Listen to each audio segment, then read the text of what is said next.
if we look to the answer as to why for so many years we achieved so much, prospered as no other people on earth, it was because here in this land we unleashed the energy and individual genius of man to a greater extent than has ever been done before. Freedom and the dignity of the individual have been more available and assured here than in any other place on earth. The price for this freedom at times has been high, but we have never been unwilling to pay that price. Those who say that we're in a time when there are no heroes,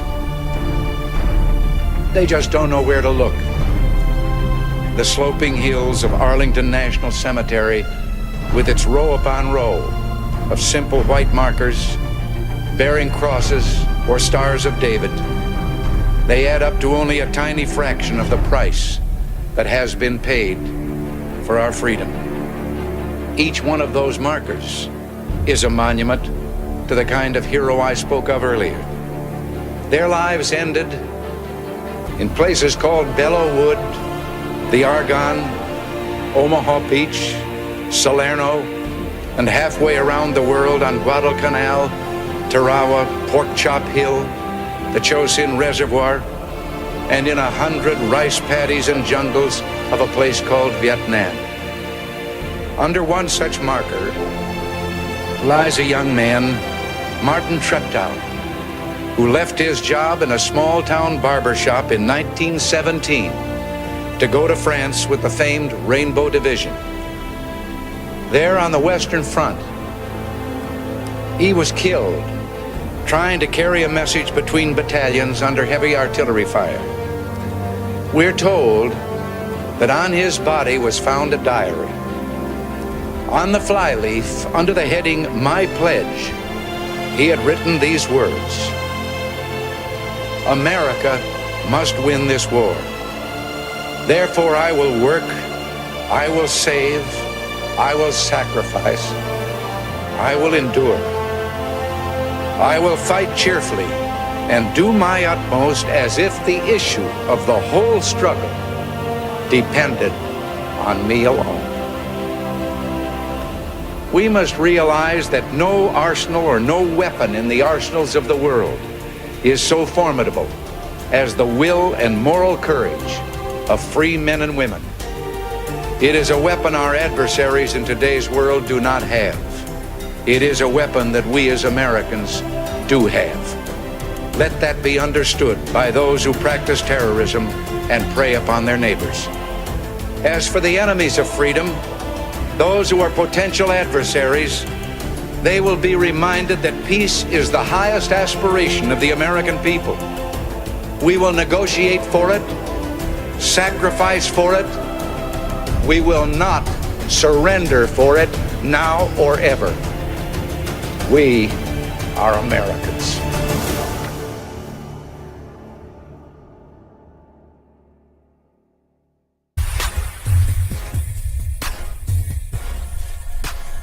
Need to get a handle on this stuff, because if you don't, in 6 months the Democrat machine will fire up and they'll tell everybody that they'll solve all their problems with socialism and pixie dust, and the voters are going to say, well, the Republicans aren't doing anything.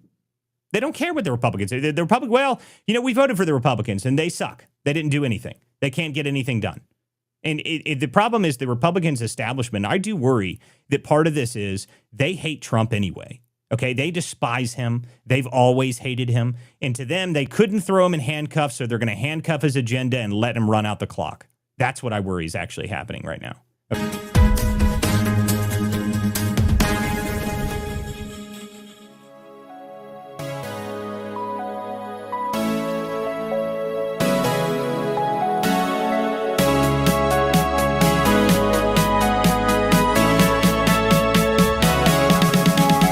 Drums are calling like a distant thunder. Fiddles whisper tales of woe. Through the wire let the neon wonder.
throne room looks great, okay?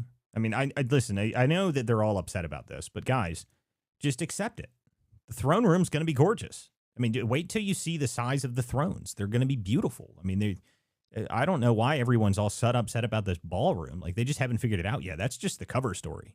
I mean, the ballroom's just the cover story. It will be a throne room, okay? So, wait until the coronation ceremony, guys. It's coming July 4th next year. Barron's getting coronated. So, just, calm down, Democrats. You're going to be way more mad next year. And then after that, you won't be able to be mad anymore because you won't be allowed to be. That's how that works. So he becomes, when Barron is coronated as king and emperor forever of the United States, then you're not allowed to complain anymore. That's how that works. We just instantly, and it's only Democrats that are allowed to complain. Anybody on the right, even if you're annoying, you get to complain. But all Democrats, anybody slightly to the left of center, you're not allowed to complain anymore. Barron decreed that early on. That was on page 400 of Page Project 2025. I know it's a lengthy read, but it's in there.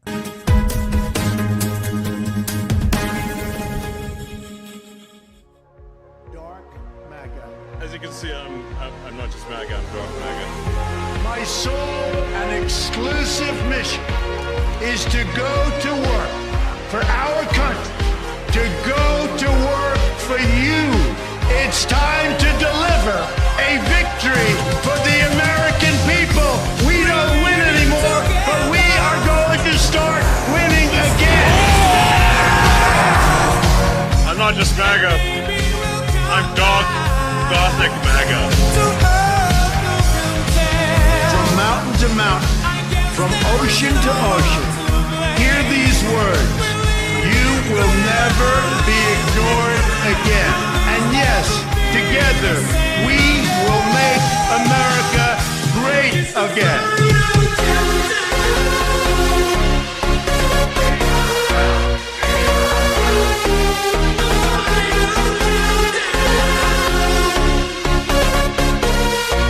America will start winning again, winning like never before. I will never, ever let you down.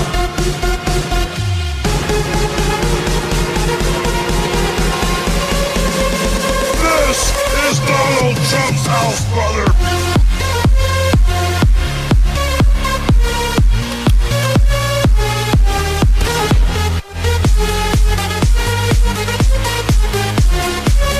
I will always give you my love.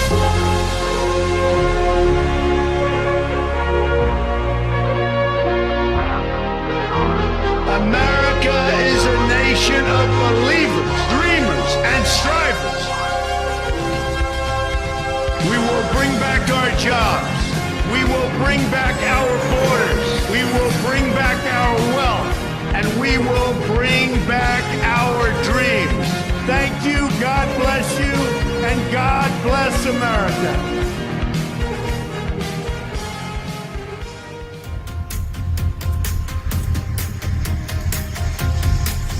Yell at somebody like Tucker Carlson, the more he's going to do exactly the opposite. Okay?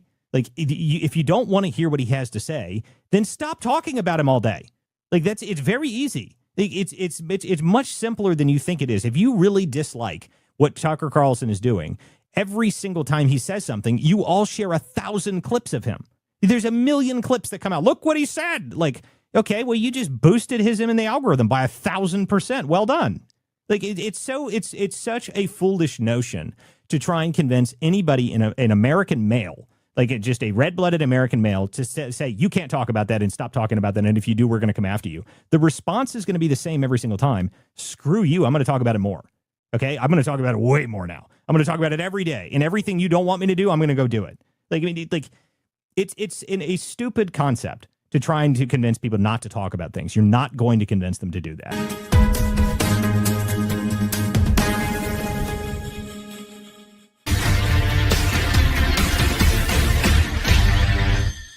Message to hold in your hearts today, it's this: never, ever give up. FBI raid at Donald Trump's Mar-a-Lago residence. Deadly force being authorized. Nothing worth doing ever, ever, ever came easy. Donald J. Trump has been indicted. Jack Smith has again indicted former President Trump. Over the course of your life, you will find that things are not always fair. you will find that things happen to you that you do not deserve. Like they said, take a look at what happened. But you have to put your head down and fight, fight, fight. Never, ever, ever give up. The more people tell you it's not possible, that it can't be done, the more you should be absolutely determined to prove them wrong.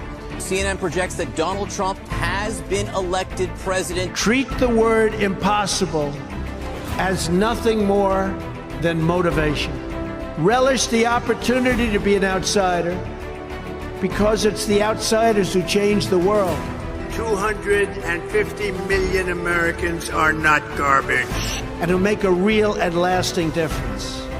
The more that a broken system tells you that you're wrong, the more certain you should be that you must keep pushing ahead.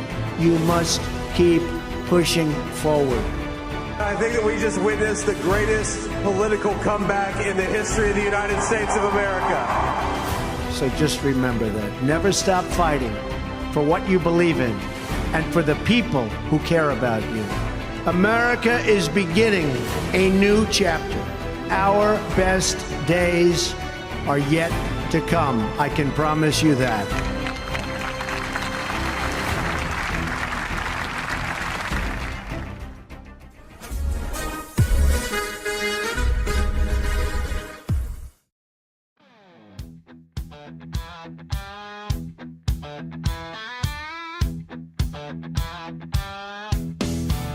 There's a rumble in the distance, something stirring up the ground.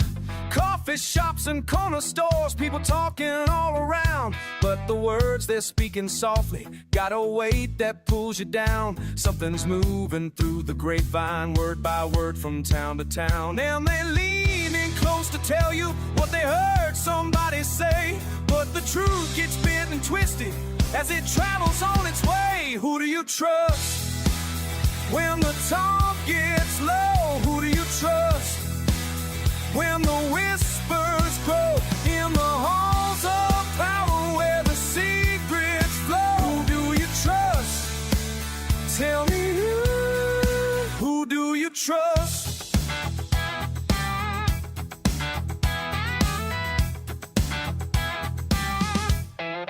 Backroom deals and handshake, promises sliding underneath the door.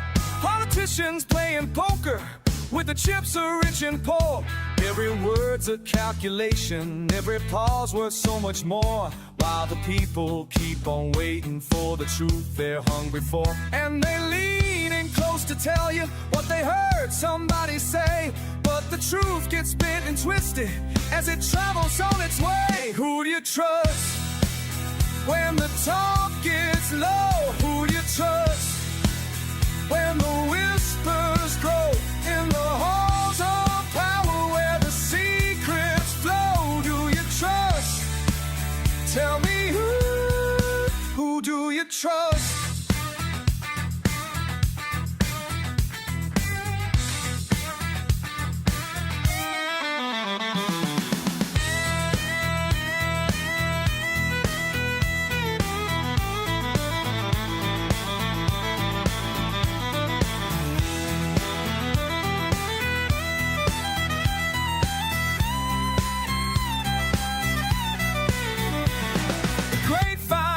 Thicker, every lie becomes the truth, and the honest voices calling sound like strangers in the booth.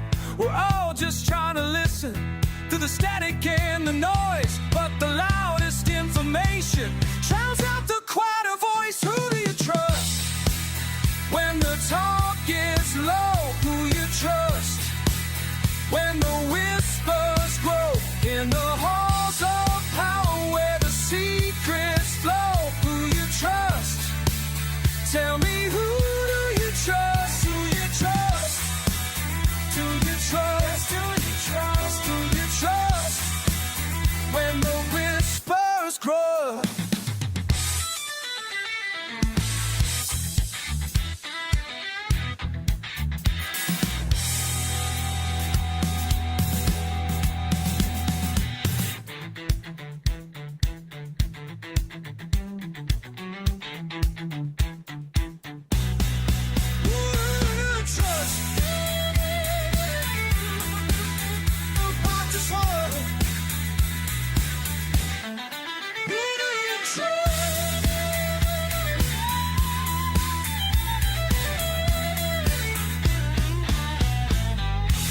Good evening, everybody. Thank you guys for joining us this evening. This is the Political Theater. Thank you guys for showing up here. If you guys are showing up just in the X space, or if you guys are on Rumble, Substack, wherever you guys may be this evening, thank you guys for tuning in this evening. Make sure you guys share the link out if you guys are on the X space, and we'll get rolling here right away. I want to talk about something this evening that I've determined that there's a lot of people that all they want to talk about is foreign policy. And, you know, I've gotten annoyed with it because I disagree with everybody. I disagree with everyone on every single side of the spectrum on this. You know, essentially the argument between the America First people, the MAGA people, and the old establishment type is that we need to determine whether or not we want more or less foreign aid.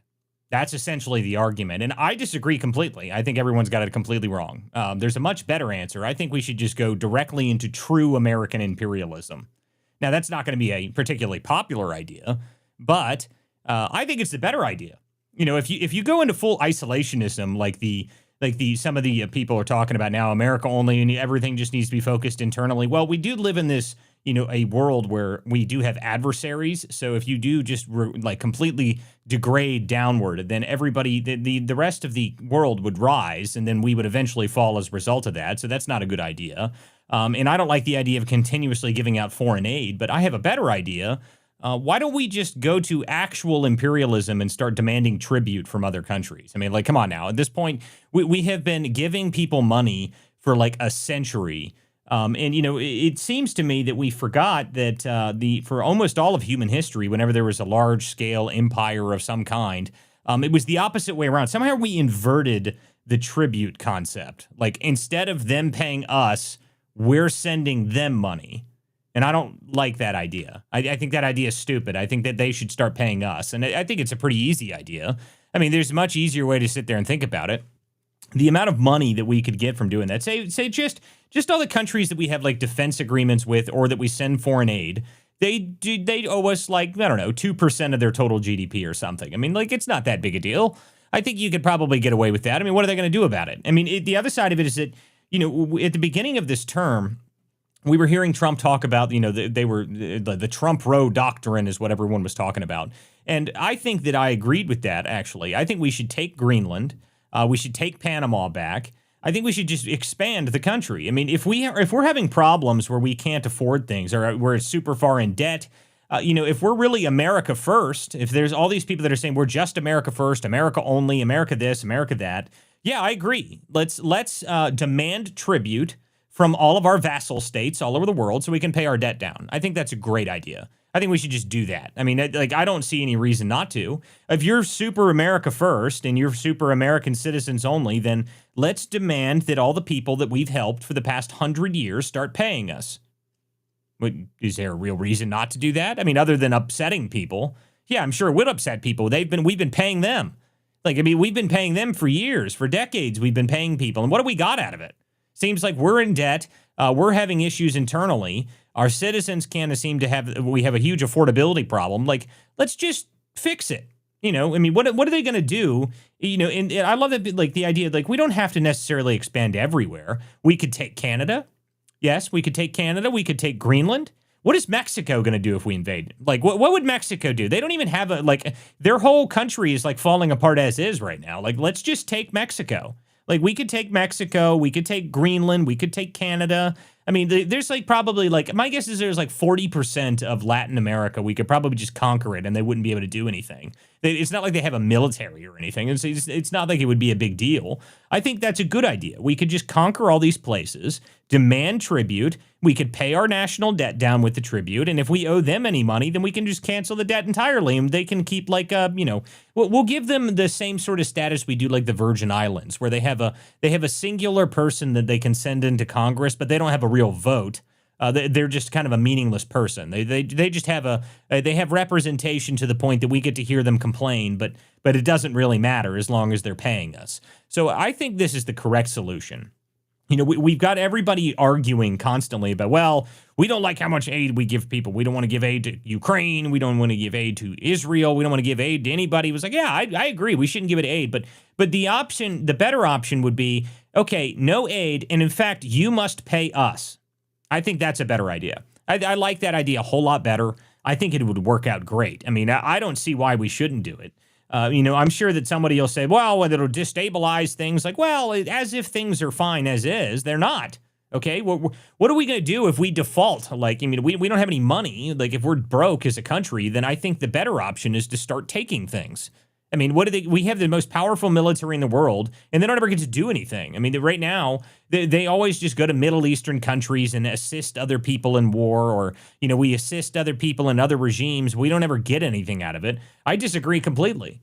Let's just start conquering people again. Let's be conquerors again. I'd like this. I think we need to go back to like the 16 and 1700s on this idea. Like, I think we need to be a full empire, an actual empire. Like, we're a half-assed empire. Like, we need to be a whole-ass empire. That'd be much better. If we're going to half-ass anything, I mean, it's ridiculous to me that we have all these places. We got military bases all over the world, and all it does is cost us things, and we don't get any money out of it. I mean, I don't like this idea at all. I think if we're going to have military bases everywhere in the world, then we should at least get direct tribute from all of those countries. I think that's a much better concept. I think it's a much better idea. And what are they going to say? Like, what do you want us to withdraw all of our foreign aid and our military? I don't think, like, Europe, for example. I mean, technically, what Trump did with the NATO agreement is technically he already did demand more tribute from them. That's what NATO is, like the 5% increase. So now they're buying more weapons from us because we're the only people that actually make weapons. So,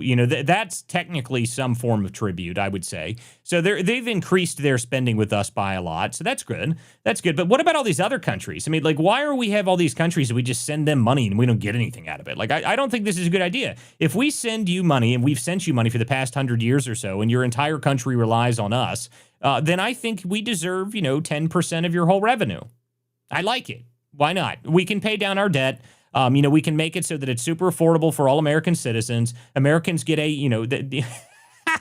someone says they could keep France. Yes, I agree. I don't want France. I don't want the French. No one wants them. Like, they'd surrender by the time we got there anyway. So, like, it's not really that would be that much of a problem for us to take France. We don't need to worry about France. But listen, I think it's a good idea. I don't see any reason why not. And if we're going to be the American empire, let's actually be the American empire. I'm tired of us being this sort of American empire. Like, we're almost an American empire, except we just pay everybody. Like, I mean, like, tax dollars shovel out the door to people all year long, every single year for decades and on, and we don't get anything out of it other than, funsies or something. I mean, I don't know. It doesn't make any sense to me. Seems like all these countries, their leaders just take our money. They're all corrupt, and they just manage to enrich themselves on American taxpayer dollars. So let's not do that anymore. And instead, if you've been taking our money for the past, 50 to 100 years, then you owe us.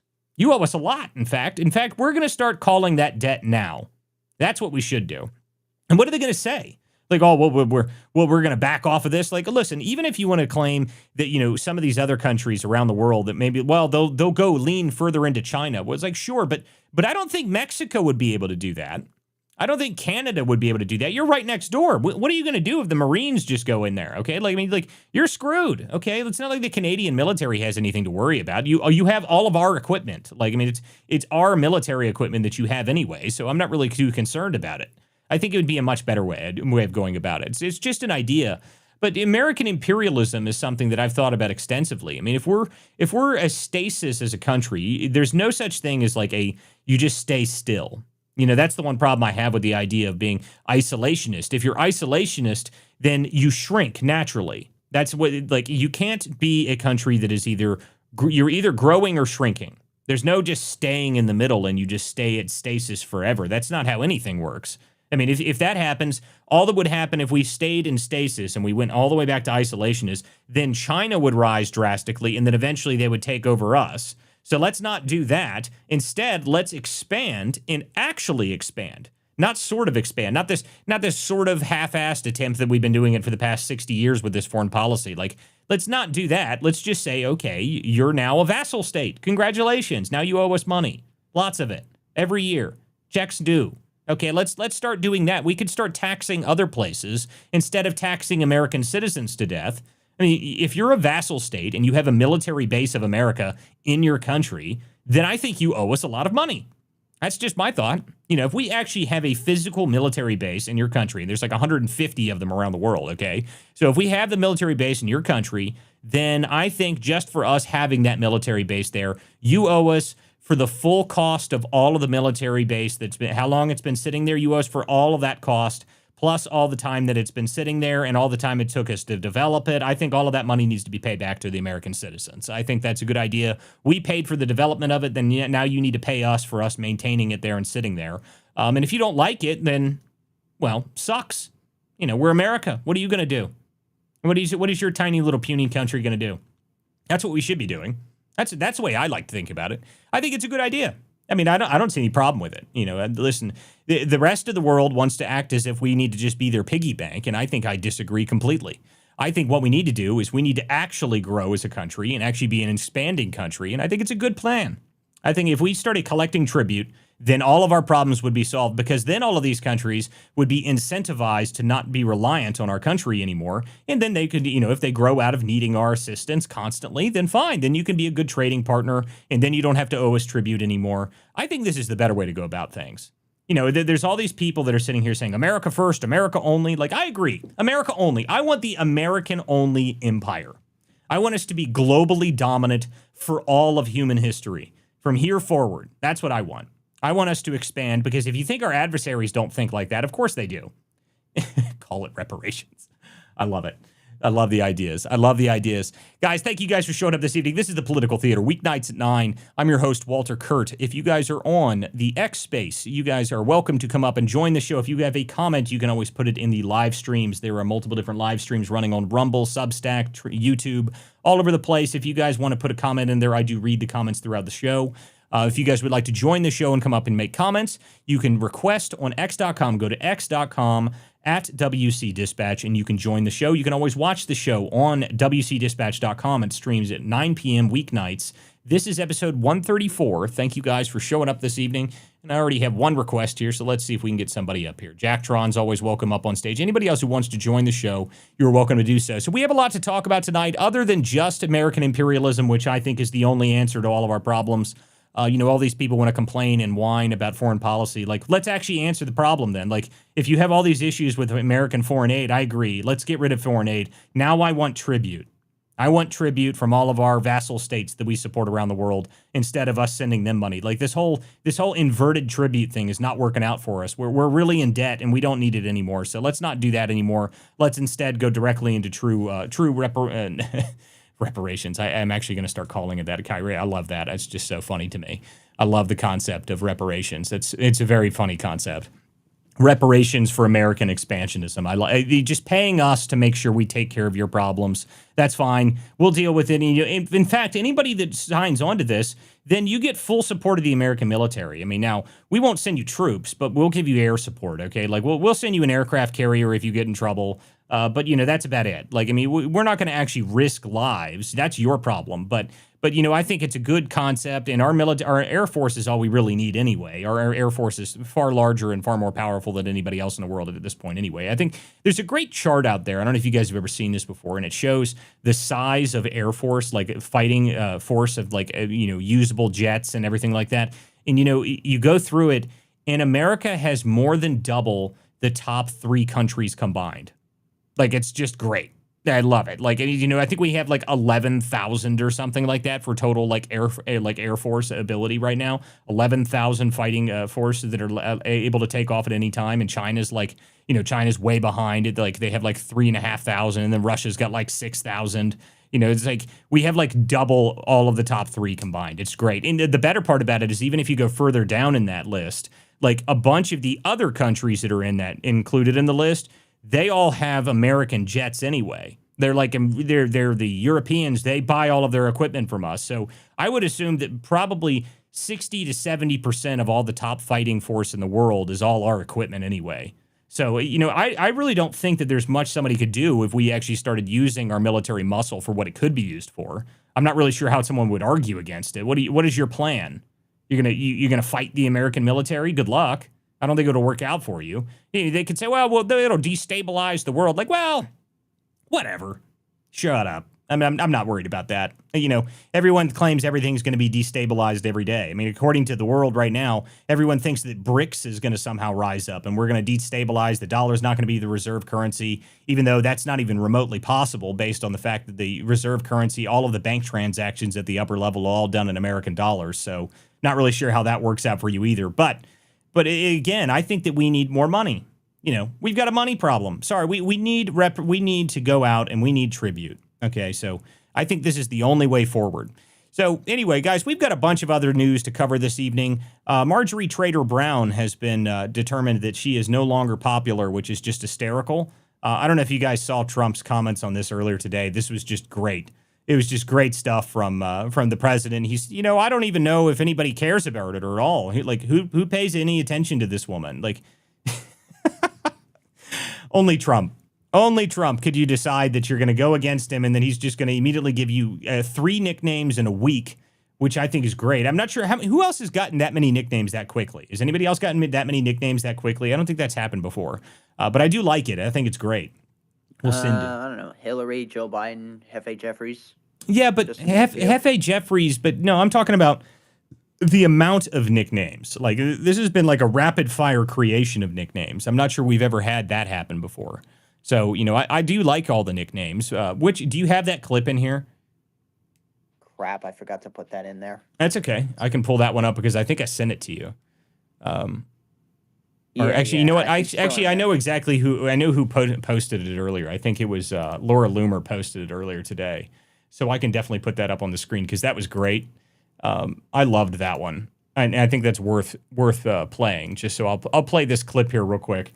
If I can get Walter, it to... Speaking of Loomer, she might be joining the show one of these days. Oh, cool. And she's welcome to join at any time. Let me see if I can pull this up here. Why is this not loading?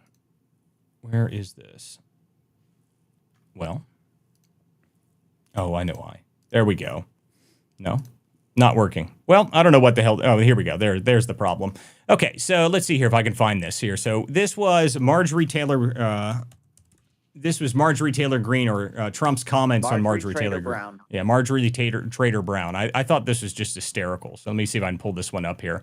Because I love this. This is only Trump can do something so funny. So let me see if I can find it. Here we go. This is... Where is it? Come on now. I have to go find it here. There we go. Who's that? Well, if I can get the actual audio to actually work. I don't know what the hell the deal is here. Here, let me see if I can post it in the comments. Yeah, that would be better. Well, I don't know what the problem is here. I can't seem to get the audio to, like, the actual screen share to show up for me for some reason. Sorry, guys. That's okay. I'll see if I can figure out it. Nope, that's not playing right. I don't know what the problem is here.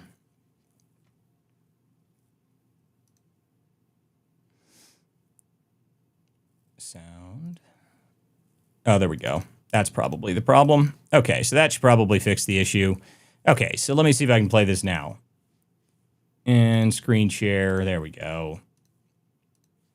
There we go. So here we go. Here's the clip here. Now I can actually play it if it'll actually show up. Screen share on. There we go. Finally. Sorry, guys. Her life is in danger? Who's that? Marjorie Taylor Greene, she says. Marjorie Taylor Greene. I don't think her life is in danger. I don't think anybody cares about her. Okay, what about you? It's just so perfect. It's just so Trump. Just like, I don't think anybody cares about her at all. Like, yes, that's the correct. And this is what I said the other night. You know, I don't know why we're pretending as if we need to care so much about, like, minor Congress people. I mean, it's like you're a single congresswoman in Georgia, or, you know, you're a single congressman in Kentucky, and I'm supposed to care about you a whole bunch. I don't, actually. I don't care at all. I don't know why I would have to care about it at all. But, you know, according to the current argument that's been happening online, if you don't support that, well, you're not MAGA anymore. MAGA's going away because Marjorie Taylor Greene is being thrown out of MAGA, and that's the end-all be-all for MAGA or something. I don't know what the hell that means. That doesn't make any sense at all. I don't care. You know, and I do. We were arguing. I was talking about this for those who saw the show yesterday. We had a late show yesterday. We just did a weekend show. We were talking about the idea of MAGA being over, and I disagree completely. I think that's a stupid concept to even give up that early. Essentially, people are saying that we should just give up on the midterms, which is insane. I'm not sure why anybody would say that or why you would do that in the first place. I don't have any reason to give up on anything, especially a year in advance. That's crazy. There's no reason to give up a year in advance of an election. But of course, people wanted to be that weak about it. Then, that's fine. You want to, if you want to be that much of a pathetic person and you want to give up that far in advance, that's fine. I don't really want you around if you want to give up that early, to be honest with you. I don't think we need you. If you're so weak that you want to give up a full year in advance before anything happens, then why do we have you around in the first place? I don't think that's a worthwhile person to keep. So that was something that happened over the weekend, and that's all because of everyone arguing about Marjorie Taylor Greene or Thomas Massey. Like, you know what? I don't care. Who cares? Like, it'll be okay. We're so far away from all of this stuff happening, and I'm not saying we don't need to pay attention to it. In fact, I'm saying the opposite. We should pay a lot of attention to it. But there's a bunch of people saying that we shouldn't, and everything's over, and we just need to stop covering this stuff, all because of the same problem that I presented at the beginning. Everyone's arguing about the foreign policy issue. It's like, well, I've got a solution to the foreign policy issue. Just start demanding tribute. It'll fix the problems, I swear. I know it'll fix the problems. I don't know what everyone wants to claim it won't, but, we'll see. If anybody wants to argue that point, I'd love to hear it from somebody. If you guys want to join the show, by the way, come up here and hit request on x.com. Go to x.com/WCB Dispatch, and you can join the show, and you can request to come up here. If you guys are listening on Substack, on YouTube, Rumble, wherever you guys may be tuning in this evening, thank you guys for showing up this evening. There's a bunch of other stuff that happened today. We do need to go through some of the other interesting comments that happened today. Which one of these clips did you want to start with here, Jacktron? We could start with some of the clips of Trump at the McDonald's summit. Yeah, I saw earlier when he said that when he was at the McDonald's summit, that he said that, I'm the first fry cook in America, that first McDonald's fry cook to be elected president. I thought that was pretty damn funny. I don't know which clip that is, so you're going to have to tell me which one it is. I don't think I have that one exactly, but I have the one where he's talking about Obama's joint employer policy. I also got the clip about where he's talking about, where he says, I don't brag, I just state facts. I don't brag. Yeah, that one is under file brag. Yeah, I've got it here. So let me pull this up here. So he's saying, I don't brag, I just state facts. I love it. Let's hear it here. Had a catastrophe, you probably would have had a bankrupt country. You are so damn lucky that I won that election. I'm telling you. It's actually true. I hope the press covers that. Sometimes he got up and he ranted and raved and bragged. I don't brag. I just give you the facts. It's true. Beautiful. I don't brag. I just give you the facts. I like it. This is the way that Trump should be acting, and I do wonder, I don't know if anybody else notices this. I don't know if Trump's not feeling that well, but it seems to me that, he's been, his voice is, raspy right now, so I hope he's feeling all right. But I did notice that today when he was in the White House, it seemed like that was happening. So hopefully he's doing okay. I'm sure he's, he is in his 80s, so we'll see how he feels by the end of this here. Or maybe he's not 80 yet. How old is Trump now? 79? Almost 80? I don't know what he is now. I can't remember. But at this point, I'm sure he'll come out and next week he'll have some giant event and everyone will realize that it doesn't matter. Because according to the press, every time Trump does anything, it's the end of all be all. His health has declined so badly that no one will be able to see him ever again, that he doesn't have a press conference like he does every 24 hours. And they're like, where is he? We can't find Trump. Is he in the hospital? Have they replaced him? Guys, I understand that you're you want to do this based on what we did with Joe Biden and how we talked about Joe Biden. But Joe Biden was actually dead. That's the big difference. That Joe Biden was legitimately dead. He was on a beach in Delaware for 2/3 of his presidency. He was over there in Delaware on a beach, and you could see him laying there. I'm not even sure he was alive. You could see all these videos and photos. What was it Trump's comment on that was? He said, every time I see Joe Biden walking out on the beach, whoever told him he looks good on the beach is a very stupid person. He looks like he's walking on popsicle sticks as he's walking across the sand. And what a perfect representation of what it looked like. The slow steps that Joe Biden was taking. That's why we called Joe Biden dead. And that's why we always made fun. We always asked where he is, because we wouldn't see him for months. It's not we see Trump every 2 days. He's got like a 2-hour-long press conference in the White House. Joe Biden, you didn't see him for months on end. No one even heard from him. His own chief of staff didn't know where he was. So please spare me on the idea that he's like, his health has declined so badly that he's never going to survive. But I'm sure that'll be everywhere because that's all the Democrats ever like talking about. So I'm sure they'll complain about that stuff as much as they want. But anyhow, so Trump and the McDonald's thing, that was pretty good. I didn't see that clip, Jack Trump, but I did see the one of him saying that he likes that McDonald's, that he's the first fry cook to be elected to president, which I thought was great. I love the reference back to it. Sorry, I didn't mean to cut you off. You're good. There's plenty more clips from that speech. Here's another one. He says, McDonald's owners cheer as POTUS touts his termination of Obama's infamous joint employer rule. The joint employer rule. I actually don't know what that is, but here, let me go ahead and play this here. As you know, in my first time, I also stopped a mortal threat to the franchise business model by terminating Obama's infamous joint employer rule. Joint employer. In other words, you were screwed. You would have been mortally wounded, perhaps. I said to a couple of the people, what would have happened if that... Sir, please, I'd rather not talk about it. They don't want to talk about it. I ended it. You got lucky on that one, let me tell you, because I said, really? I asked one of my guys, because when I was coming over, I saw that in the speech. I said, what does that mean? He said, that would have been death to businesses like yours and others. It was just, these people don't care. They didn't care. But Well, I disagree with what he just said there in that they didn't care. I think that's not true. I think that the Obama and Biden administration, they did care. They wanted to hurt business. That's what they wanted. Their intention was to hurt business. It's not that they didn't care. They definitely care. They wanted to make sure that it was more difficult to do business in the United States. That's what their plan was. So the president here, and by the way, I looked it up while he was sitting there responding to it because I didn't know what it was. Essentially, he was saying joint employer. So if two people separately own the same company, they're responsible for the worker. So the franchisee, I assume that would mean for a franchise that the franchise corporation would also have to be responsible for the worker that the franchisee owns. So that seems a bit redundant, but my guess is that it would have resulted in devastation for how much the franchise business model even works. I'm not sure. I'd have to look into that. I've actually never heard of that. I'm not sure I know anything about it, but it does look like that it was blocked and it never actually managed to go forward. So that is a good thing, but I don't know much about it, so I'd have to look into it further. It's an interesting concept, though. If it was supposed to be some sort of rule that was designed to hurt franchise businesses, it's not surprising, though. I mean, the Biden administration and the Obama administration, their goal was to kill any private industry whatsoever. They despised private industry. They don't want it to succeed. They want it to fail. That's always been their intention. You know, that's the deal. I'm not entirely sure how this would have worked, but I'd like to look into it a bit further. It seems reasonably interesting to me.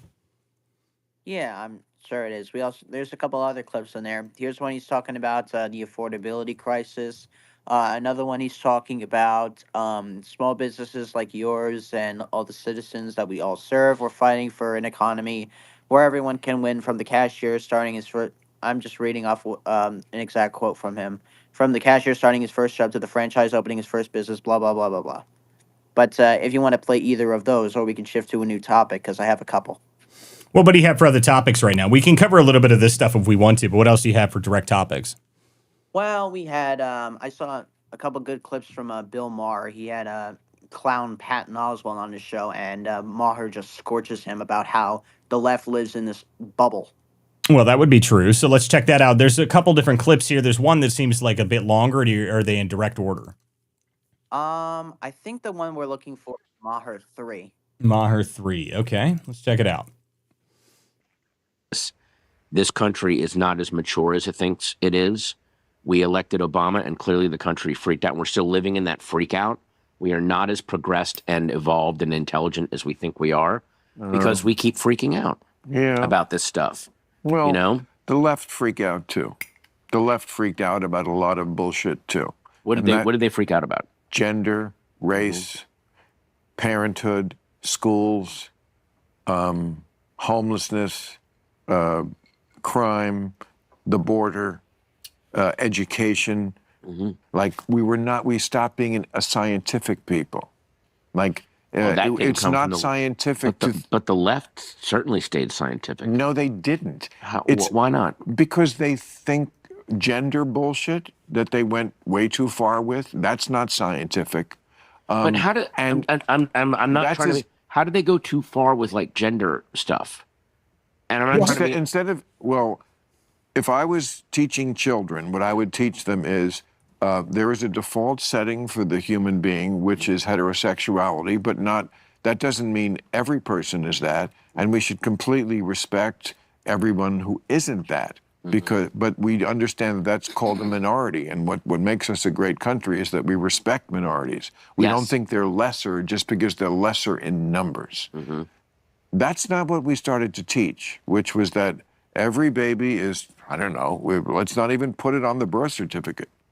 That's what they wanted. Were we teaching that? Yes, when were we teaching that? Teaching it. It was a law here in California. See, to teach what? Don't put sex on the birth certificate. We'll see. Now we've passed that period now. I'm sorry, I don't remember that. I mean, I know because it doesn't get in the blue sky bubble. Wait, I'm not just on blue sky. I really think that's a lot of it. Is that some of this stuff doesn't get in. This guy is either dishonest or stupid. That's the only. I'm leaning on stupid. He's Ratatouille is not very. He may play he might play a very smart Marvel character, but he's nowhere near as smart as MODOK. Well, listen, I don't have any idea, but the idea that, how did we go too far on gender? What? Just what are you talking about? I mean, what do you mean? How did you not go too far? You have no idea? Like, where have you been? What do you do all day? Like, do you sit at home and just not pay attention to anything around in the world? Like, that just hurts my head to watch somebody say, we don't know how we went too far on gender. How do you what do you do all day? I have no clue. I can understand if you're somebody that is completely disconnected and you spend 1,000 hours a week, and you're always working and that's that sort of thing. If you're some super high level CEO or something like that, but something tells me that this guy is not somebody that works 200 or 300 hours a week or something. Like, my guess is that he has a normal job or that he has a job in the entertainment industry, and it's not even remotely something that you wouldn't be able to pay attention to the world. It's either that or he's just dishonest.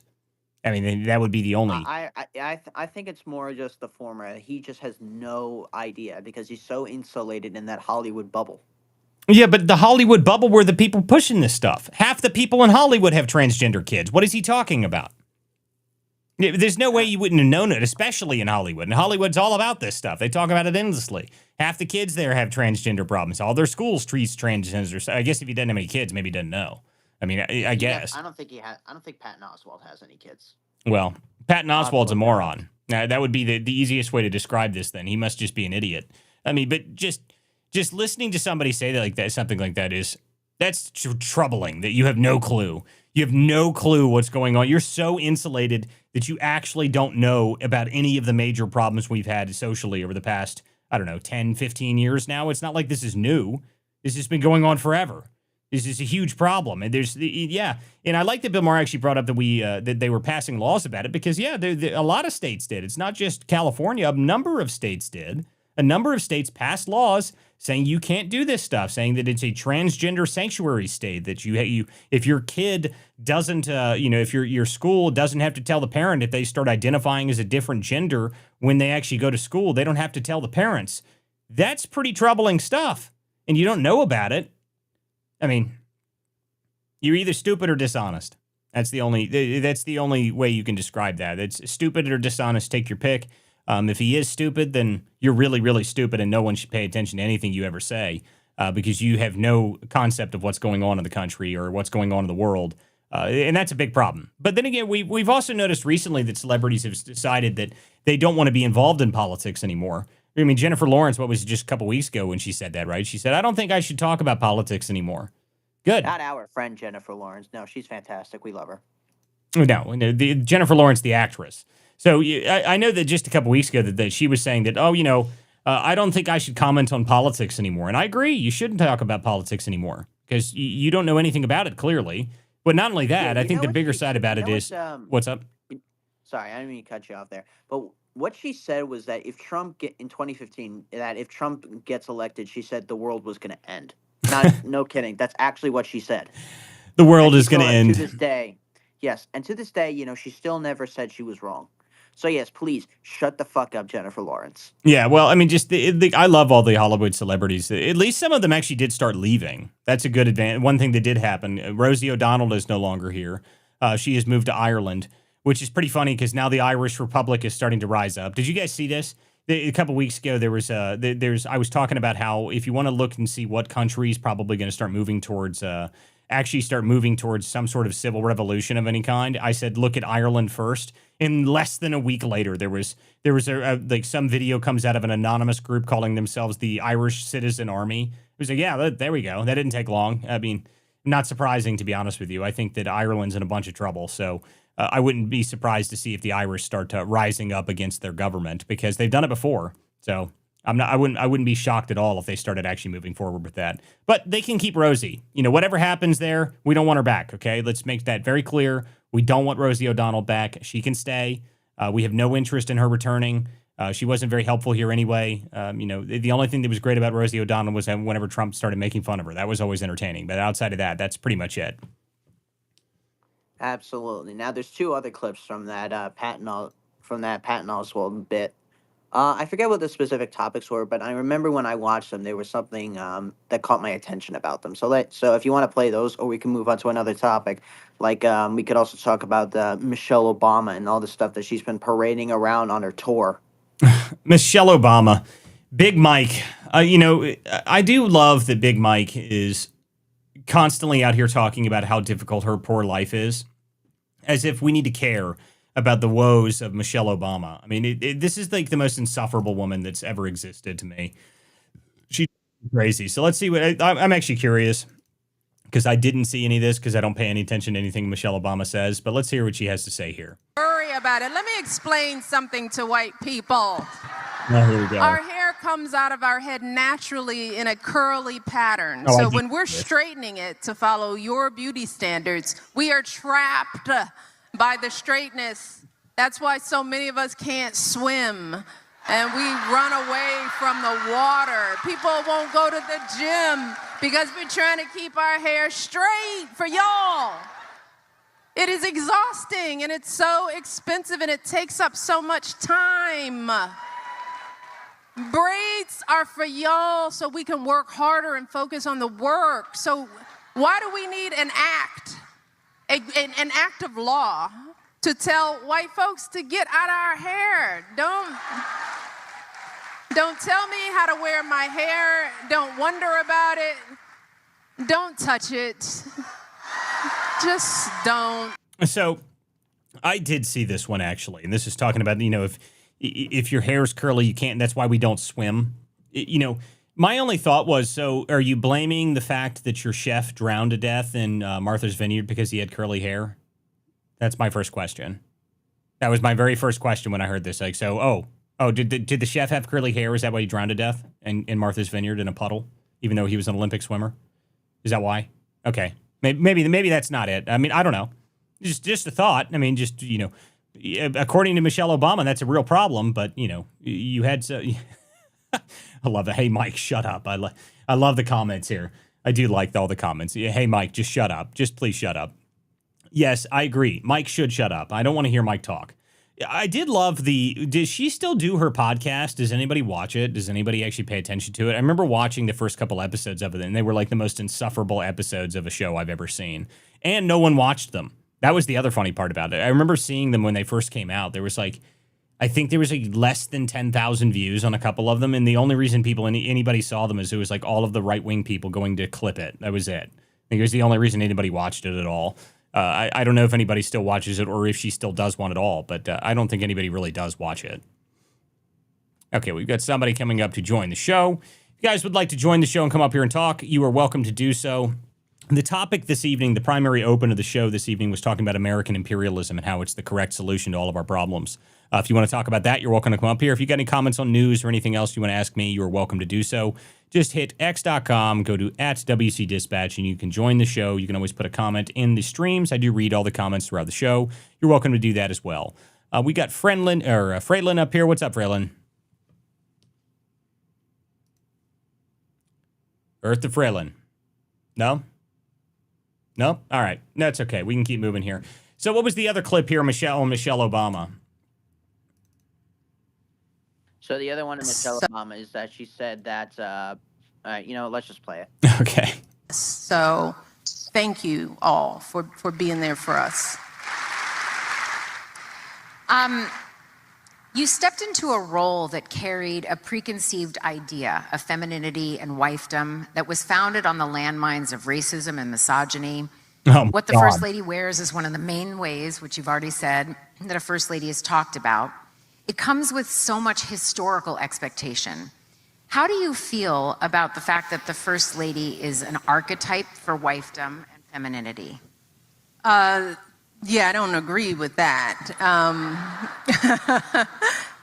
Don't agree with that. It's it is a completely throwback on.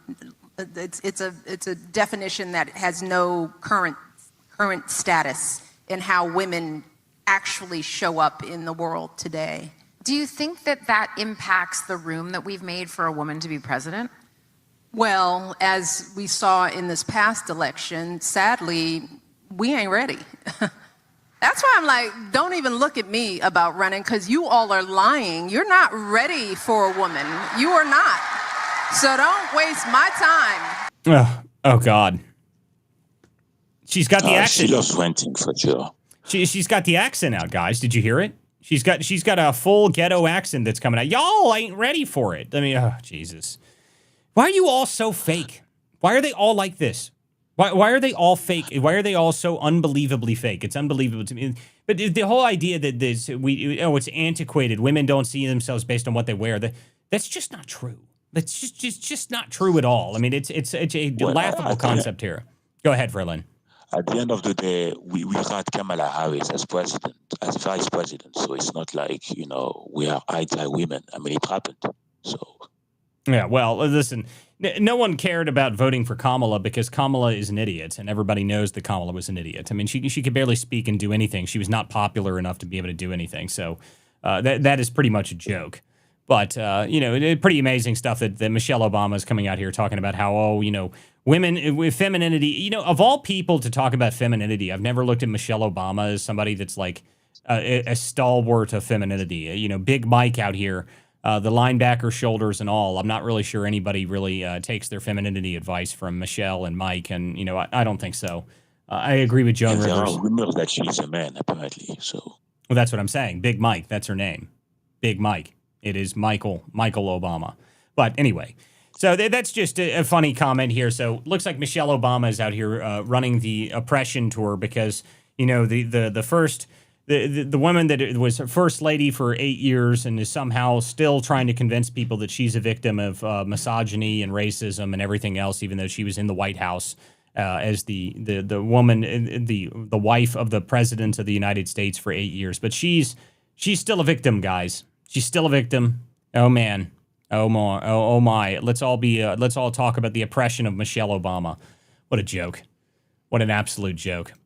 Absolutely an absolute joke. But we got some more serious things that we can talk about. Like, I don't know if you saw, but there is now the judge in the James Comey case. No, I did not see that. What's that? I believe I sent it to you. It's a New York Times piece. It was talking about how there was investigative missteps that could potentially lead the case to being thrown out. Interesting. So we got that. I could swear I had it around here somewhere. That's okay. I mean, the idea that it's going to get thrown out, though. I mean, is it the judge is saying that, or is it who is is it specifically the judge himself is saying that? I know that the judge is talking about was considering that because I know I saw some posts earlier talking about how saying, oh, the deep state protects its own. So I think it really had something to do a lot with the judge. I don't know. I'd have to read it to be able to see it. So if you find it, send it to me and I'll take a look at it. That's interesting, though. I mean, I wouldn't be surprised. The one worry I have with all these indictments, with everything that they bring forward against these people, is that are they going to be able to get out of it because the judges aren't going to prosecute them? Or are we going to get a jury that's in a scenario where they're in a corrupt area and they're not going to be able to move forward with it? That has always been the concern. That has always been the concern, is if you have the judges on their side, are they going to just support everything to do with that? I don't know. I think that might be true, though. All right, I got it here. Judge says Justice Department may have committed misconduct in Comey case. The magistrate judge raised questions about whether government misconduct in the case might require dismissing the charges against the former FBI director altogether. Interesting. Somebody you see, Born Lane, one of the comments here says the judge gave grand jury evidence to James Comey, which is illegal. That's interesting as well.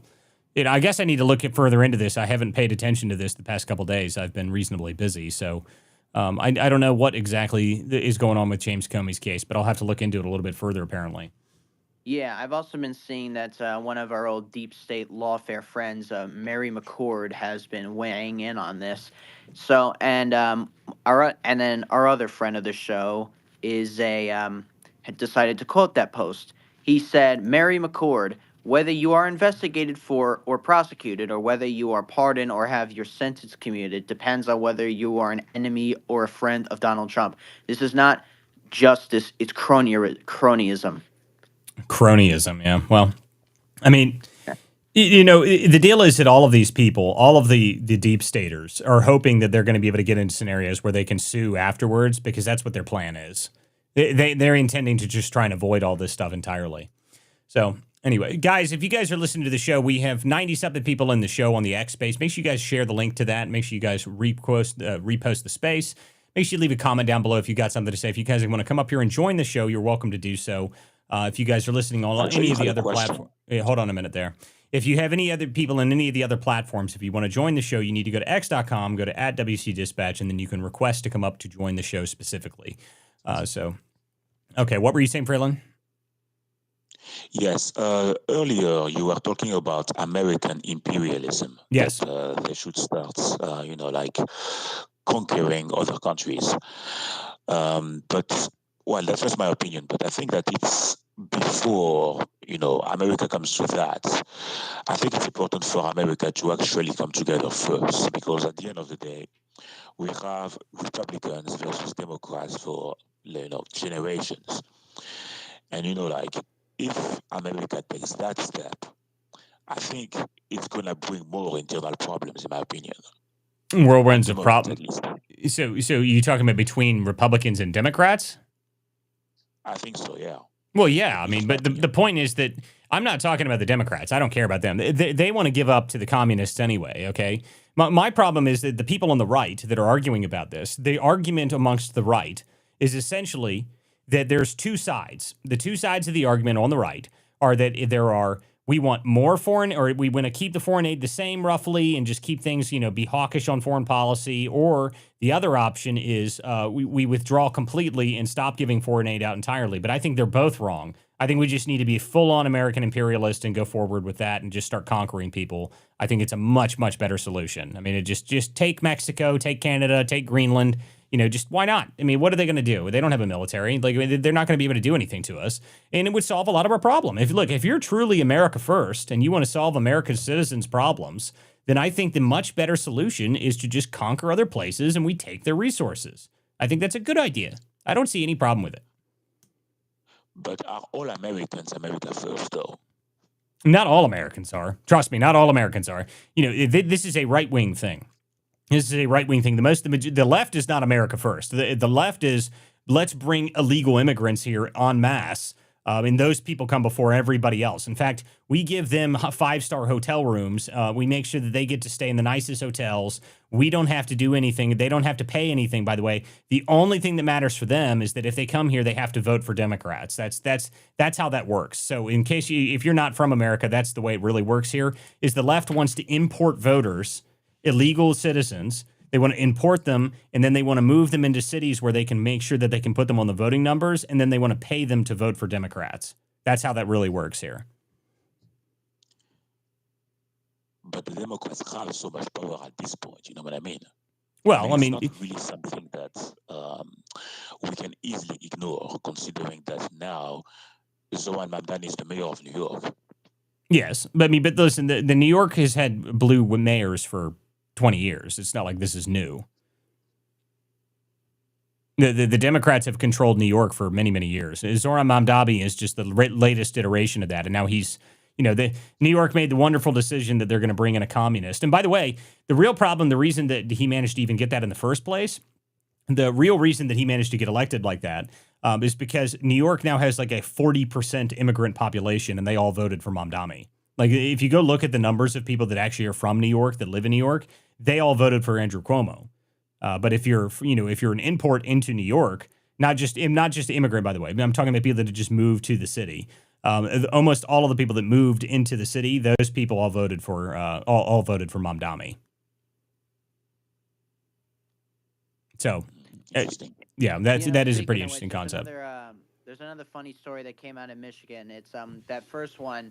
It's talking about how all Muslim city council in Michigan bans the pride flag from city property. Listen, the war of the left versus the Muslims is going to be very interesting whenever it actually finally does occur, because for some strange, I've never quite understood this. And, I've written about the red-green alliance, not really like the red-green alliance is there. Somehow I think it's, I don't think it's going to work out real well in the end of this, though, because the Muslim population and the Muslims actually really despise all of their gender stuff. They despise all the gender stuff a lot. So it is not going to work out for them when it finally does become a battle between the two of them. And I've never understood, like, can anyone explain to me why exactly? You remember Linda Sarsour, which was the activist woman, the feminist activist woman that wore a hijab around, and she like promoted Muslim, Muslim expansionism and whatnot. I'm like, I don't understand why in any scenario it would be a smart decision to have a feminist running and working with the Muslim population, wearing a hijab. Like, the Muslim tradition is like the most oppressive towards women out of any religion that there is. So why on earth would you want to make that part of your staple? But they decided to do this, and it's been a very, very strange alliance. I've never understood it. By the way, I've got a comment from somebody saying that you are not seeing me on Rumble. Rumble is streaming currently. So if you are not seeing the show on Rumble, it is on Rumble. I'm not sure why it's not working or you can't see it, but it is up and running on Rumble. And I'll make sure to put the links down here below so you guys can access the other ones. Make sure you guys subscribe on all those different platforms, by the way, because this show does get published out onto Spotify and Apple the following day. Sometimes it's a little bit longer than that because for some stupid reason the processing takes forever. So it doesn't always show up the next day, like immediately within the next day, but it shows up within a day or so on the other platforms. And those ones usually are a little bit edited, so you can see the beginning of the show, and it's set up a little bit differently than just the live version of it here. Guys, if you do want to join the show, you're welcome to come up here and talk. Just request to come up here on the show. If you guys are, let's see here. Americans are stupid, according to Mandy. Well, Mandy, whatever country you're from, I think we should conquer you first. So that's my comment to you, Mandy. Whatever country Mandy's from, that should be the first place that the Marines land to conquer your country and then demand after your resources, because what are you going to do about it? Americans may be stupid, but we've got a much bigger military than you, and you're small and pathetic. So I think we should just conquer your stupid little country and take everything that you have. How does that sound, Mandy? That's my comment to you. Anyway, if you got... Walter, go ahead. I do think I have an answer as to why the left wants to support the whole Muslim thing. Okay. It's really just... I think it's because that they just want to see the downfall of America, because it's the shared goal of death to America, and they just don't care with who they team up with to see that happen. Well, so the real answer on this, the real answer, and I've written about it extensively, you guys can go to my Substack, which would be wcdispatch.com. You can go see you can actually go read this article. It talks about the blend of Marxism and Islam together. The reality is that they don't care what the revolution takes. Okay, so the Marxists decided about, 20 years ago or so now, that to them, the revolution is the only thing that matters to them. So, the issue is never the issue is revolution. That's their concept. So to that end, they decided that radical jihad, that version of Islam, is a beneficial means to achieving their revolutionary goal. That's the problem. Now, there's a lot of problems that come as a result of that, because one of the issues that Marxism has is it is a non-transcendental ideology, meaning it doesn't have any transcendental nature to it. There's no higher order. It's all materialistic, essentially. So materialistic ideology fails because there's nothing to aim towards. There's no final higher end goal. Now, if you blend that with a 700-year-old, scripture-based jihadi narrative, that solves the materialistic problem of jihad, which is a huge problem because the West doesn't understand that. Now, at the same time, the people that like the Muslim side of it, they'll just kill all of those people once they've achieved the goal of revolution. They don't care about those people at all. But the lefties, the Marxist lefties, think the opposite. They think they'll be able to control them once they've managed to take over the country and they've revolutionized everything, even though they're just dead wrong. That's the real problem. They think they'll get them to be able to subscribe to gender ideology. That's the dumbest thing I've ever heard. Well, I mean, anybody that believes that you're going to be able to convince people on a long term that gender ideology is a good idea, you are just generally stupid. I mean, that's the problem with the left is we'll just be nice and, there's no consequences at all to this. It's not going to harm anybody. It's not going to cause any problems. You live in a vacuum. I mean, that's the reality. Just like the Patton Oswalt guy. Were we really teaching that? Yes, actually, you were. In fact, it's in every school in the country. There's teachers all across the country that want to teach radical gender ideology, that they want to tell kids in the second grade about how you can have two mommies and two daddies, and then sometimes mommies and daddies switch their genders and men can get pregnant. Like, yeah, that's a great idea. Let's tell second graders all about that ideology. That's not going to have any negative consequences for the long term for the country. None. That's so messed up. Oh, yeah, I mean, this is something that has happened in the United States for the past. It's really a newer thing. The crazy gender ideology stuff started actually really gaining traction about 15 to 20 years ago now. But it is nuts. It is insane. So I don't know why on earth we even let it go forward in the first place. We just lost our minds.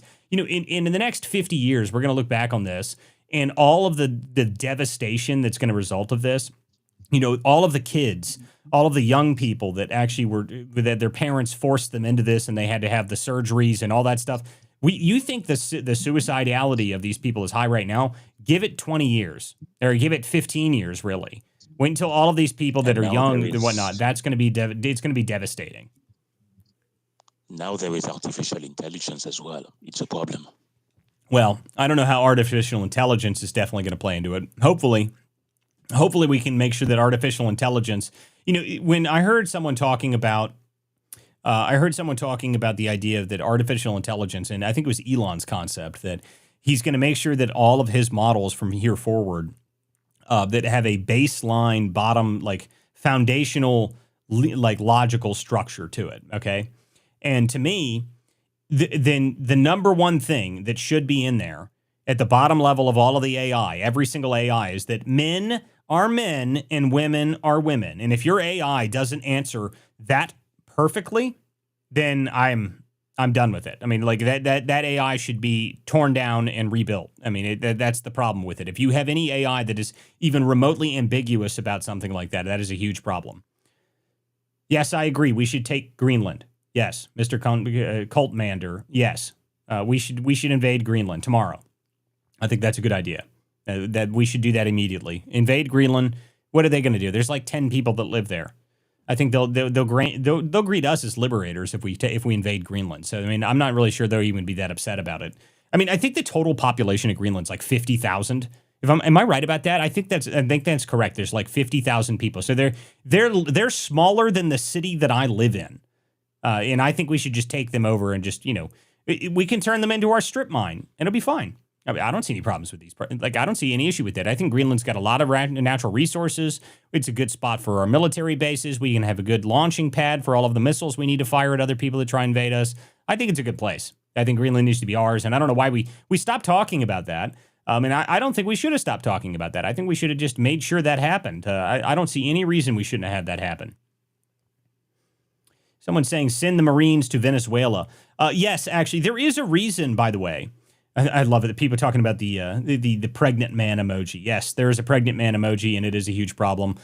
Bill Clinton, or what's his name, Bill Gates, should be just thrown in a gulag just for doing that in the first place.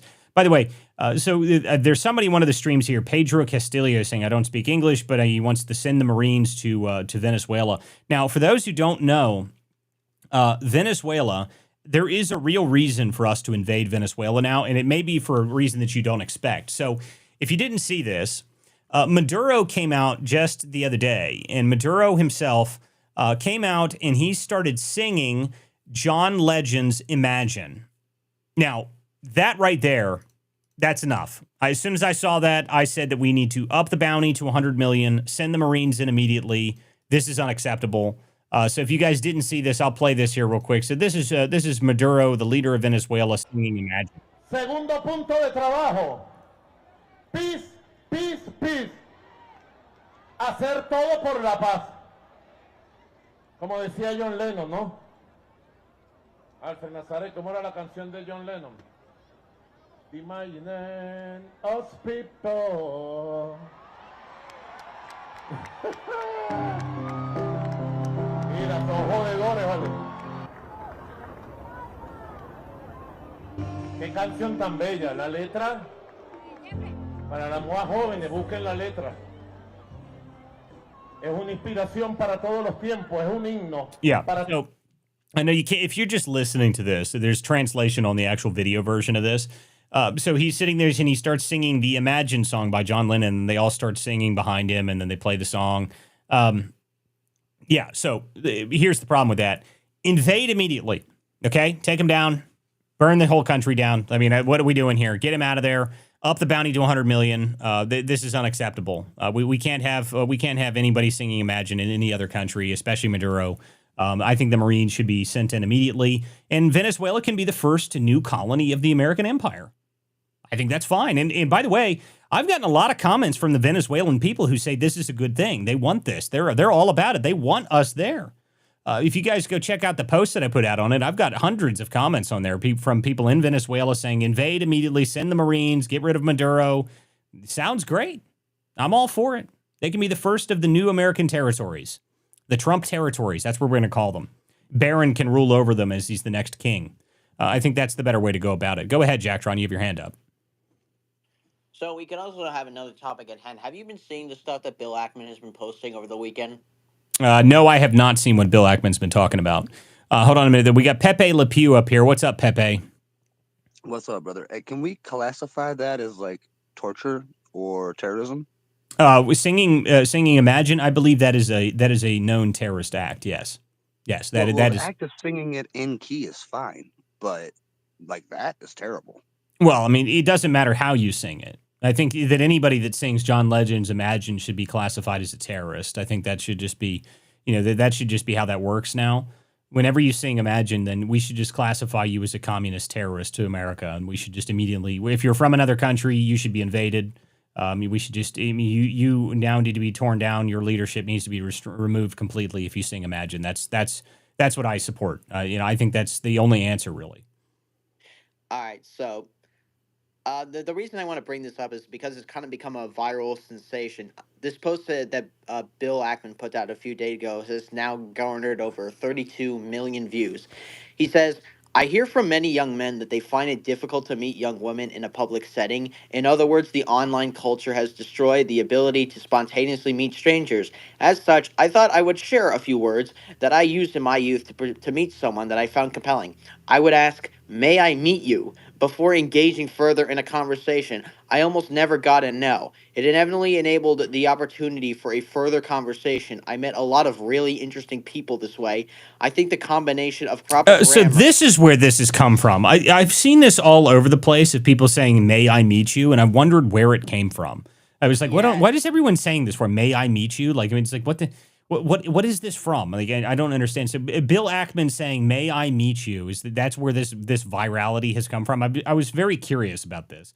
I didn't understand it. Like, go ahead. Yes, it's become so viral that now the founder of Tinder has commented on it and now says, like, to Bill Ackman is like, maybe we can collab on something. So we might be seeing now in the future Bill Ackman coming out with Tinder 2.0.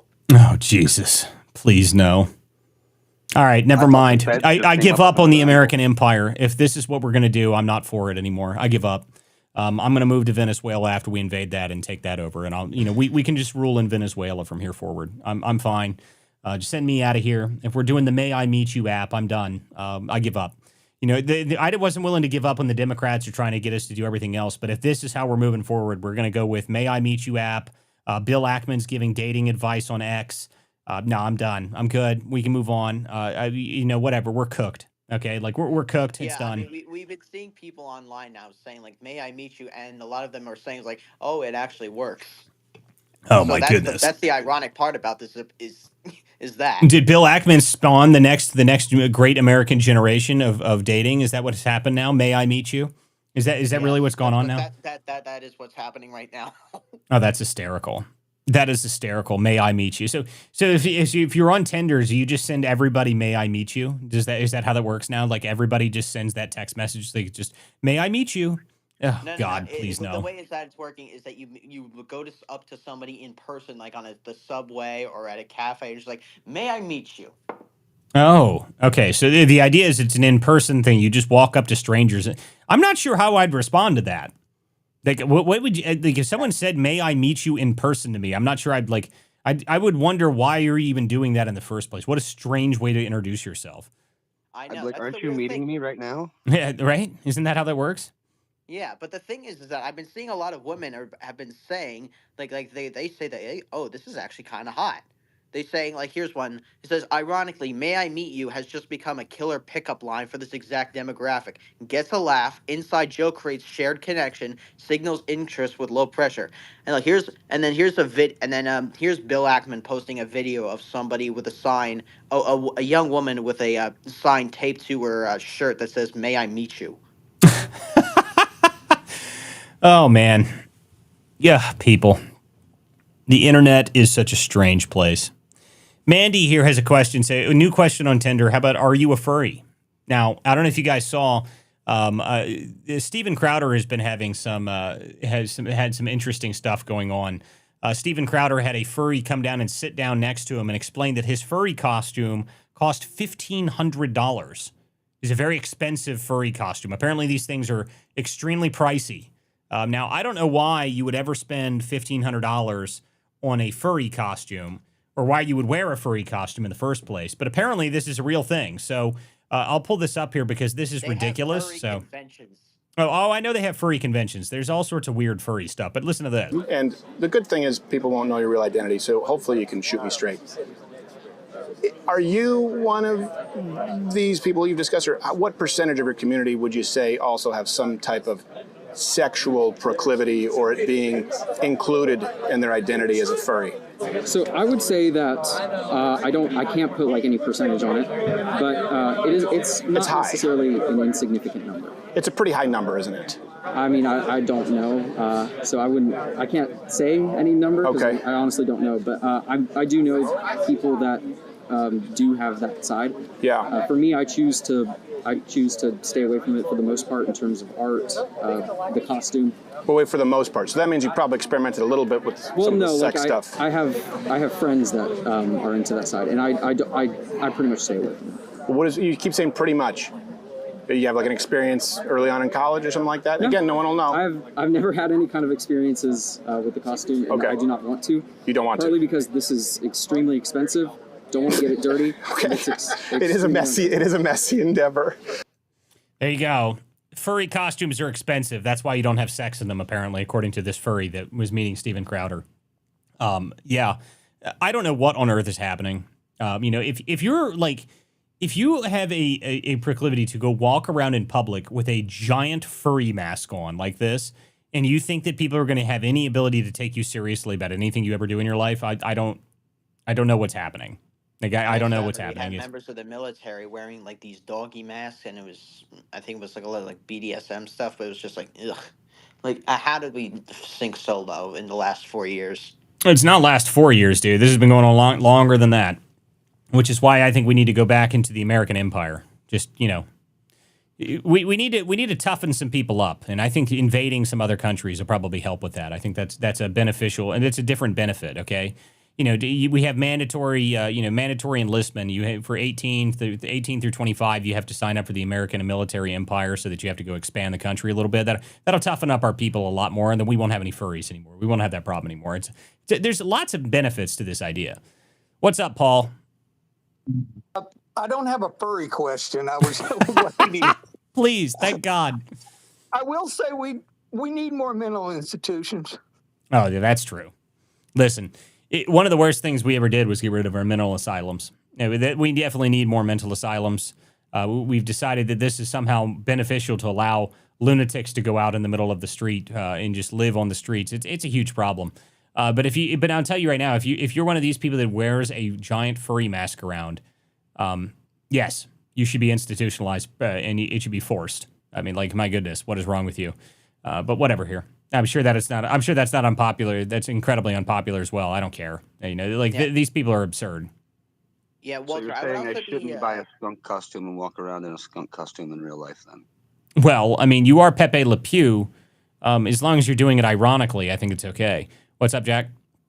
No, I was saying I'd be remiss if I didn't mention there was that Miranda Devine article that came out today that's showing that Thomas Crooks identified as with they them pronouns. Yes, this is something I wanted to bring up, and I had forgotten about it until just now. So yes, so according to more information on the Thomas Crooks story. Now, last week we had a whole show talking about the Thomas Crooks story and how it was a pretty interesting theory that I had presented on it, that the idea maybe this is part of the reason that we've seen a lot of the divide within some of the right. People think that there's something else going on there.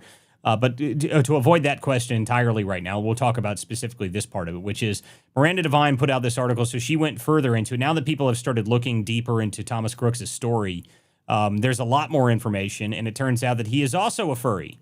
Wonderful. Look, why are we surprised when deranged men are violent?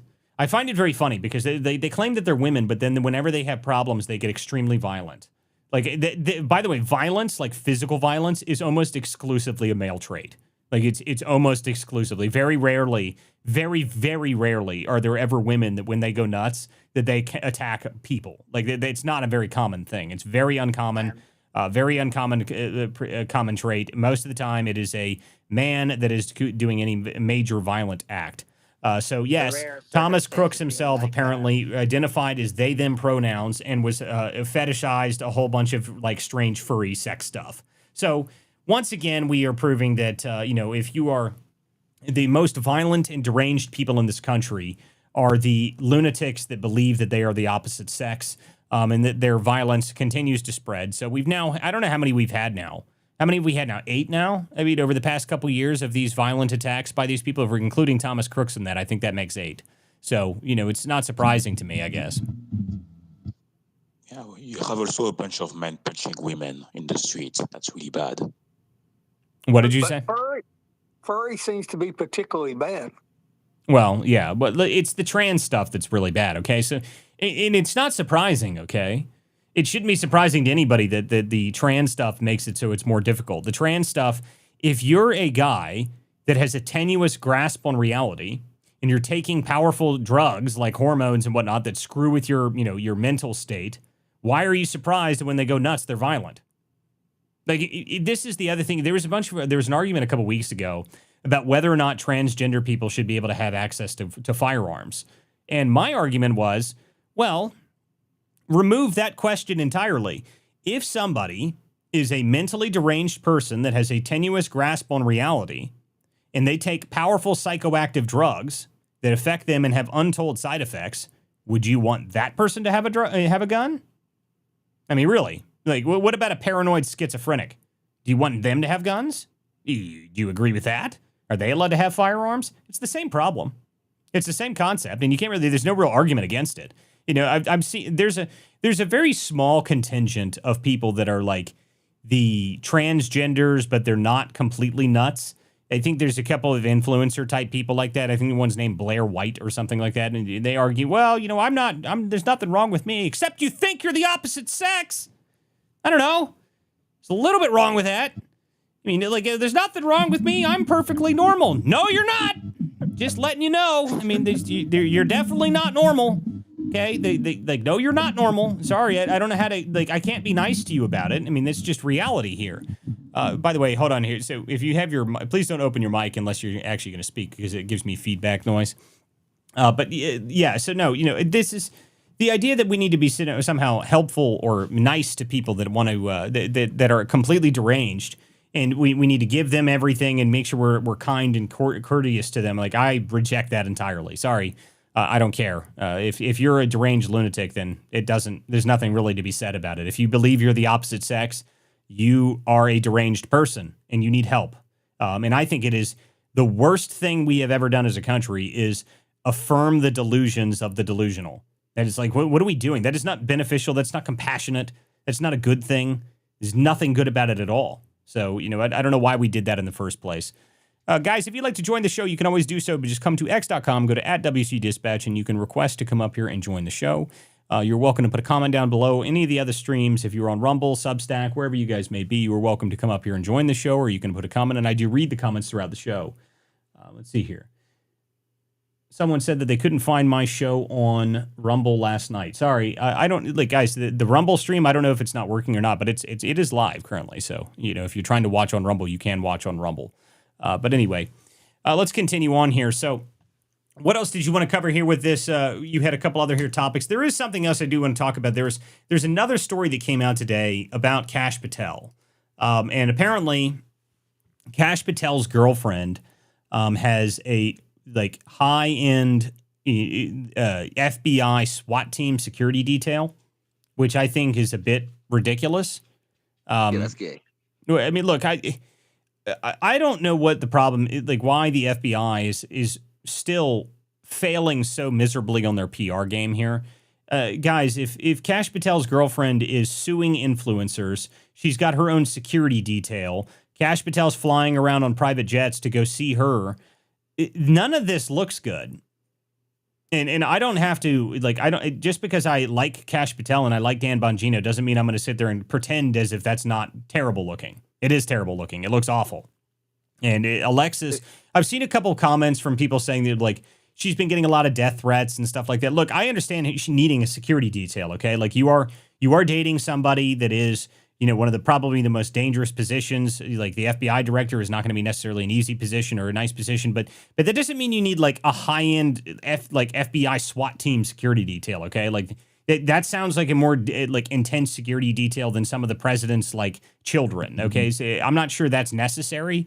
Maybe it is, but you'd have to prove it to me. So I don't necessarily agree with the concept. My question is, if she's such a huge country star, why doesn't she have her own private jet? Listen, I don't know what she's doing with the country music sensation of Alexis. I don't know if I've ever heard a song from her or if anybody else has either.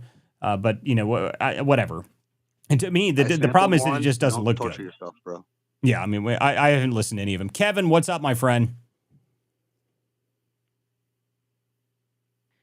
Welcome to the show, Kevin. Hey, what's up? Somebody, I think Jacktron called me, he messaged me 40 minutes ago to come in here. I guess something was happening. No, not really. I mean, I don't know what Jacktron sent you a message for, but what's up, man? How are you doing?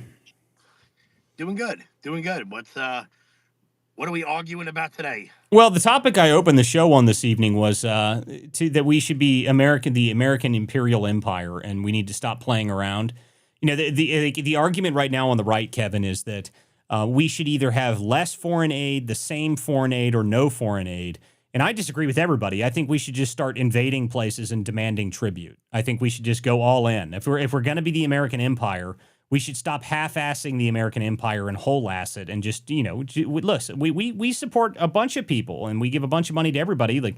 Okay, well, we need money now, so now we demand tribute, okay? I mean, I don't see any problem with it. Well, we're the only empire in history that invades countries and doesn't get anything for it. Well, that's what my comment is. That's exactly right. Yeah. I've already got another person on board with the American Empire, okay, people. So listen, I thought the idea would piss a bunch of people off, but I think it's actually true. If here's the real problem, Kevin. Not only do we not get anything out of it, okay, it's actually reverse. We play reverse tribute. So we go to countries, and then instead of demanding that they give us stuff because we're the bigger country, we give them free shit. Like, we give them money. Like, what kind of bass-backward stuff is that? Of the world, and we don't even get any from it. Like, we're like we just leave the money on the nightstand and don't get anything else. It's getting boring. Exactly. I mean, this is what I'm saying. So, like, this is a big problem.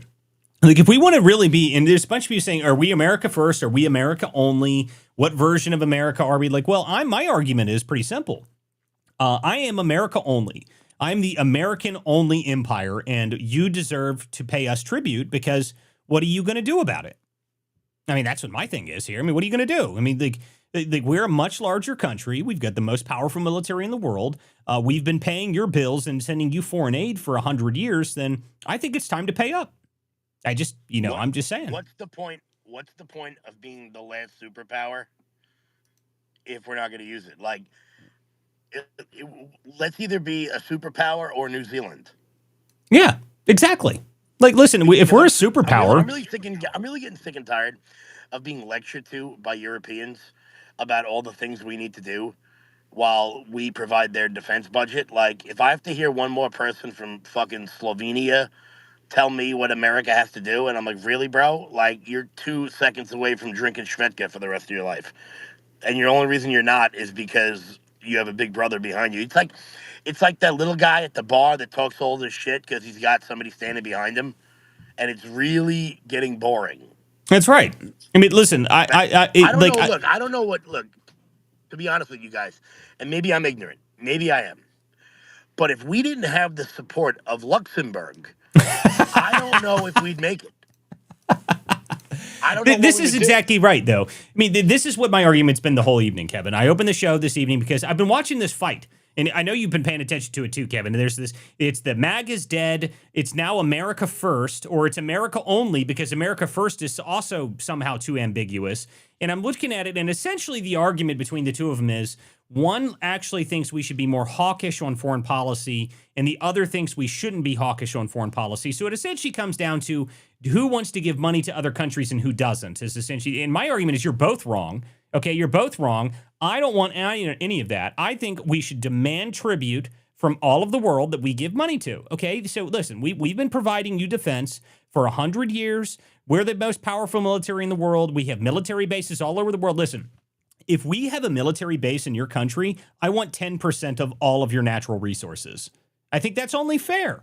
I mean, come on. I want 10% of your entire GDP, not your natural resources. I want 10% of the whole GDP, bro. Yeah, that's fine not too. For nothing, but like the defense. I read it this months ago. The DoD is like 3% of Germany's entire GDP because we have so many military bases in Germany. Like, are we afraid still that the Soviets are gonna?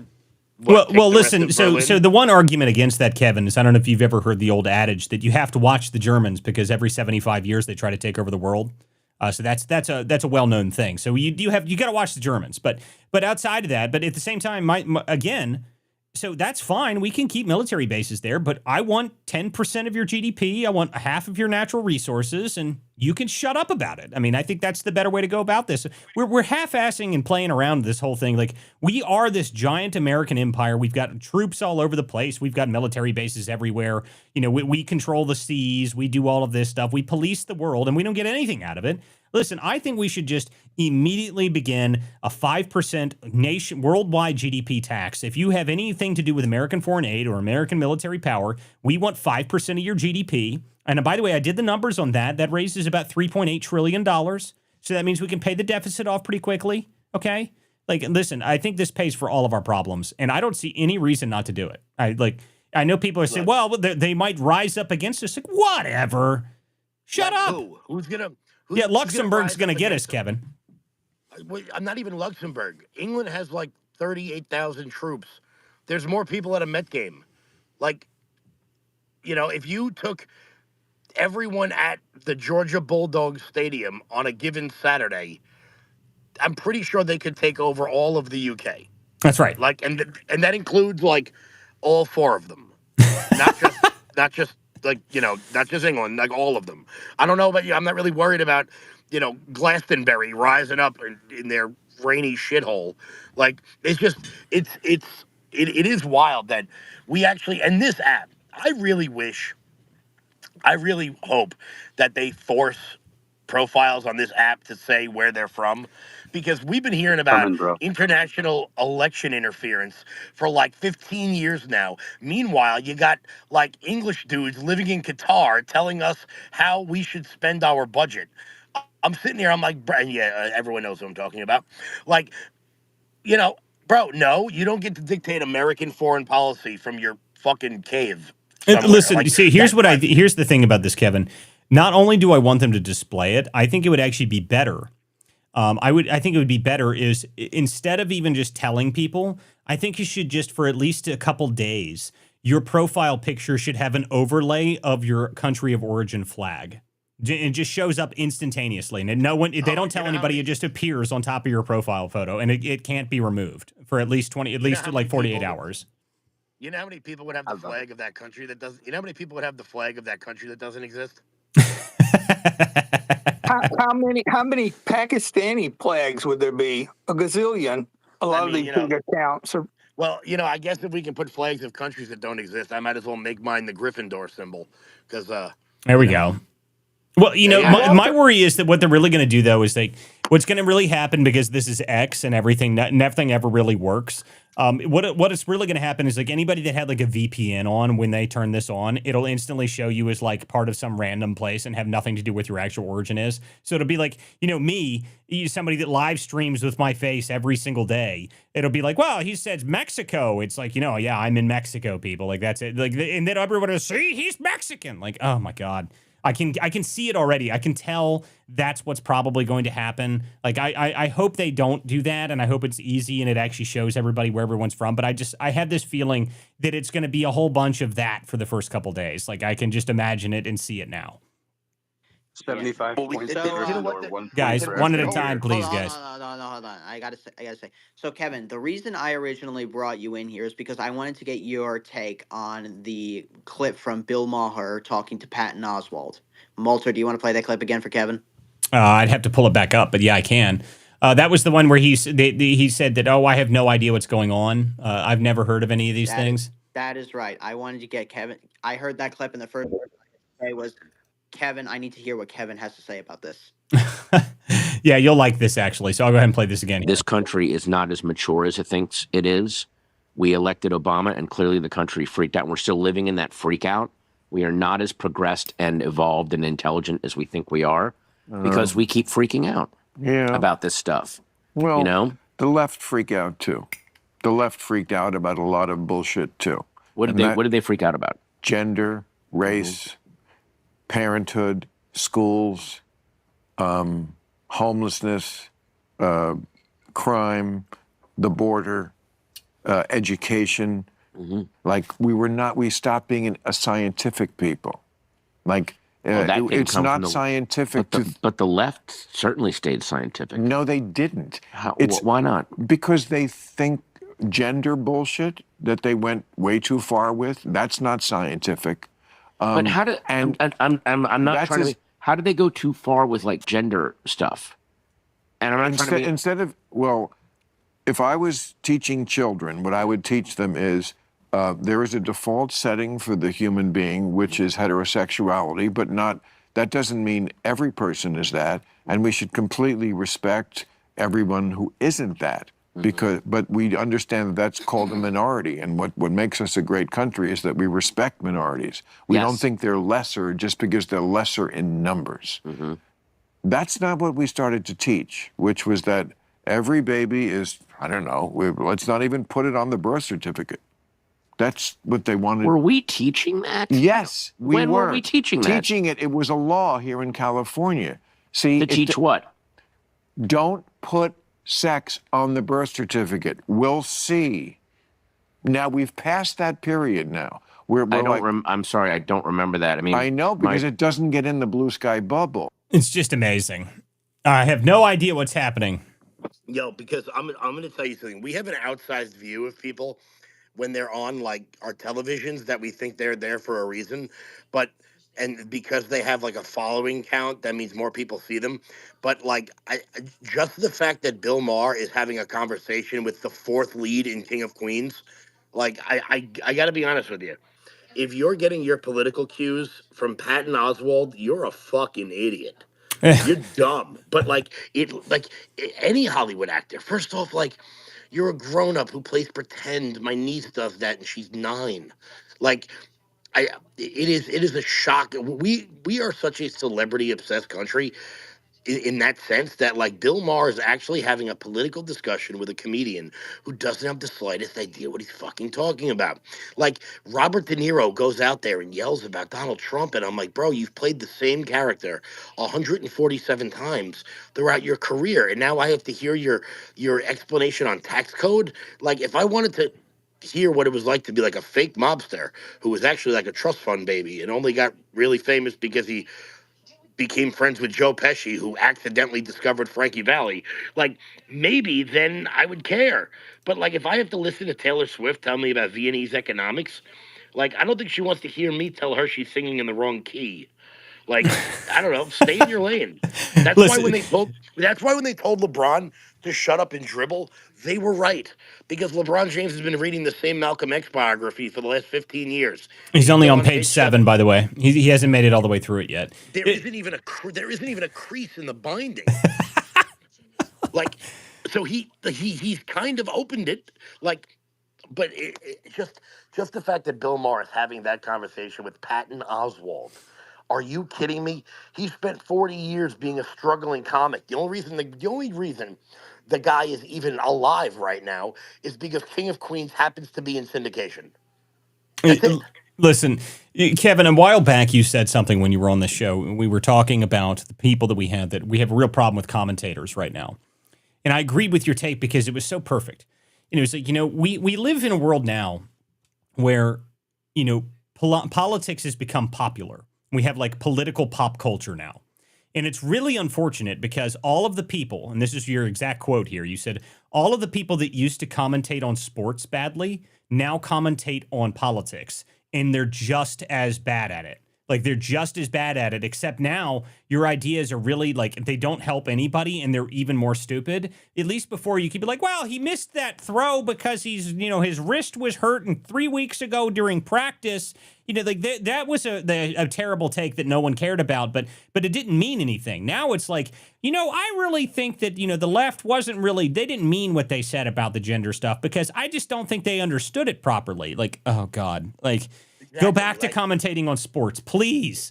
Exactly. If your take on who the Giants should start next week is incorrect, like, nothing's really going to happen. But when Patton Oswalt says he doesn't know that we were transing kids in schools, like, I got to tell you, I don't know if that's better or worse that he doesn't know, because I say it all the time. You can be arrogant or you can be stupid.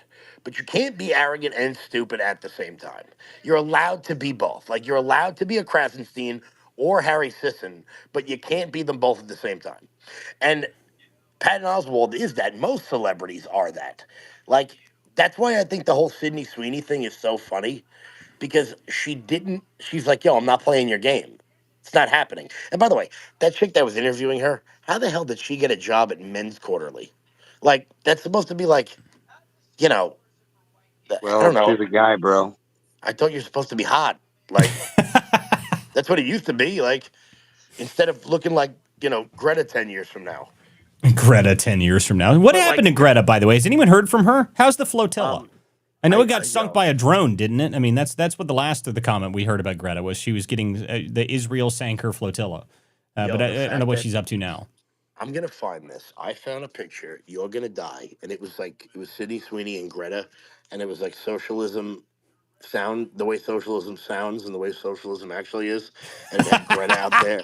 It had Greta out there looking like Prince Valium from Spaceballs. Oh my goodness! My the best why photo. Are we listening to political policy from somebody who's been to like 800 pizza parties. Been to like 800 pizza parties. I think I know what that means. Can you imagine Greta at 50? That's a scary thought. Listen, the world is going to end in like 7 years, so I don't. Well, that's right. I mean, I ask that question often. Where are we at on that 12 years to the end of the world statement that we heard about? From when AOC was the one that trotted that one out. And then I loved that because AOC said it like in an off-the-cuff random interview, and then the whole left-wing media was like, yep, that's it. We're all going to die in 12 years. The AOC said it. You know, the bartender from Manhattan, she is the most knowledgeable climate scientist that has ever existed. We all just need to fall in line with that and follow on with that. I mean, I don't know where that came from. You know what's really funny is that the AOC 12-year prediction actually falls directly in line with her running for president. Like, yeah, that is true. Turns out, she's Cortez Adamist. The world's gonna end when she gets elected and she picks Scott Wiener as her damn VP. Oh Jesus! Is she gonna take all the wild turkeys out of the wild turkey? Just like I can't imagine. Oh man. But you know what? AOC is proof that like you really can do anything in this country. That's and right. Have virtually no talent whatsoever. I mean, that would literally be like me hanging up this phone and the Mets calling and being like, Kev, we really need a relief pitcher next year. Are you available? And then I get up there throwing a cool 72. It is true. It is 72 and one curveball until my elbow explodes. Well, you know, I do love all of these people. I love all of these people, though. The Gretas, the AOCs. These people are so clueless. I mean, I do. Lord Farquaad, though, Greta. Like, I do wonder what she's up to. I haven't heard from her in a while. Someone's gonna have to check in with her. I think she's getting ready for. Well, we went from climate change to Palestine to no kings back to Palestine. So I think if we follow this, we're back to like that one image of a polar bear sitting on a patch of ice. Yeah, I think that I loved that. That was my favorite commercial from the climate lunacy. Like it was the best video ever. It's like a polar bear lays on this thing of ice and the ice like slowly floats away. It's like polar bears can swim like 400 miles. Like, I mean, it's like oh my God, look at this poor polar bear floating away. Like, what the hell?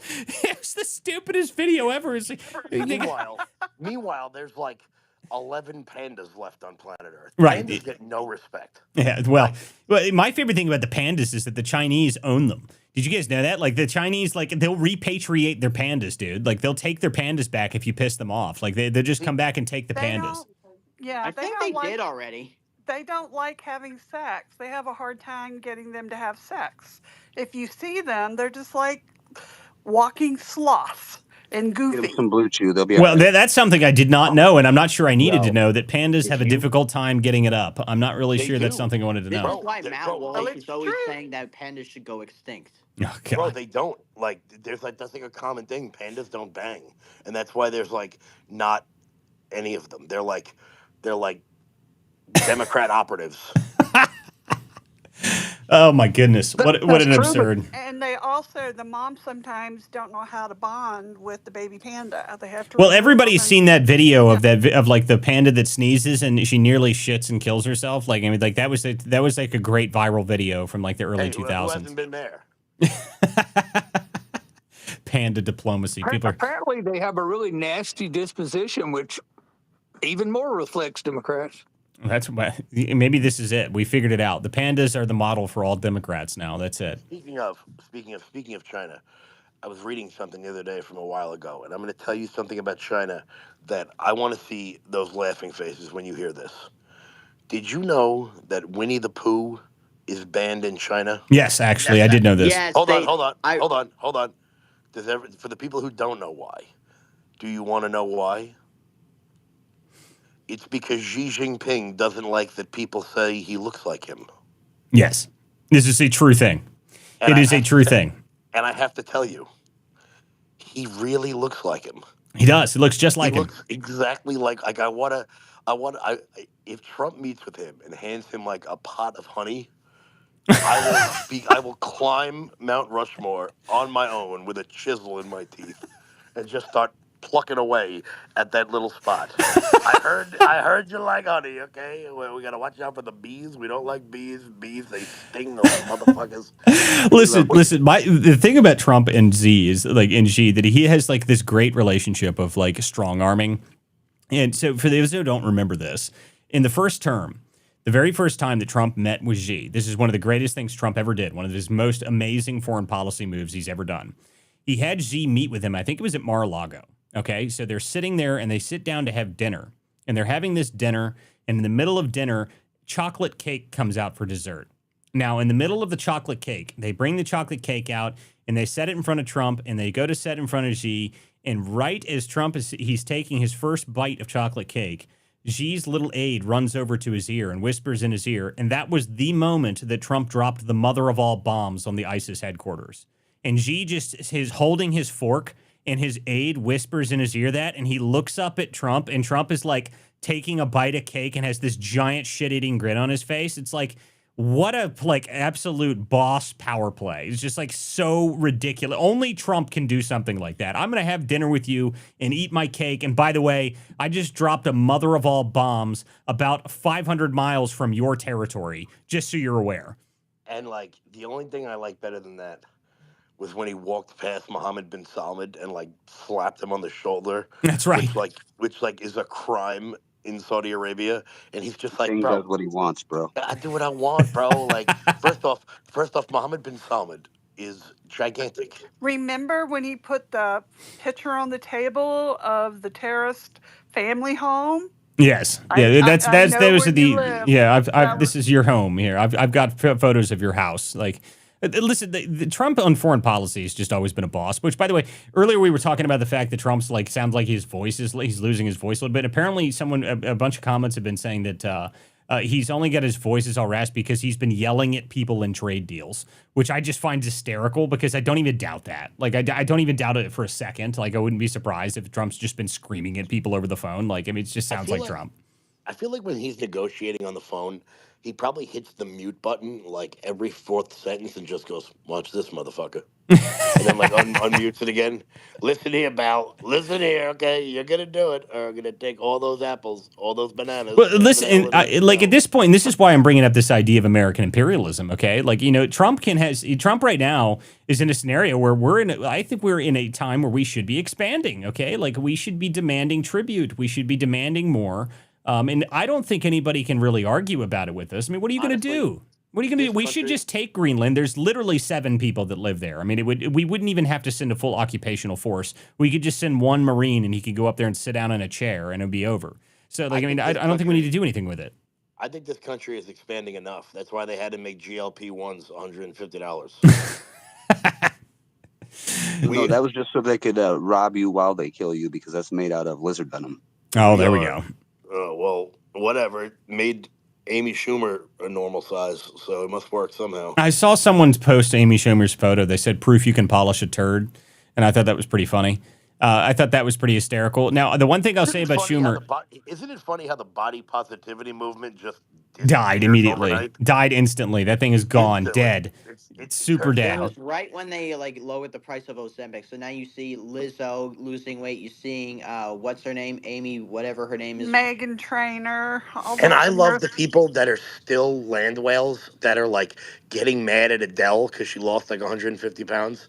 I do love that. How dare you lose weight? Look, what's the matter? Like, I've actually seen somebody the other day. Like, I find it very funny the people that come out of there like, "Oh, you discovered Ozempic, you lost all this weight." It's like, so what is your argument is, oh, how dare you lose weight and be healthy? Is that what the argument it is? Like, I don't care how you lose it. Like, losing the weight's still a good thing, isn't it? At the end of the day, I mean, I'm not sure why it would be a bad thing, no matter how you lost it. I just find that very funny.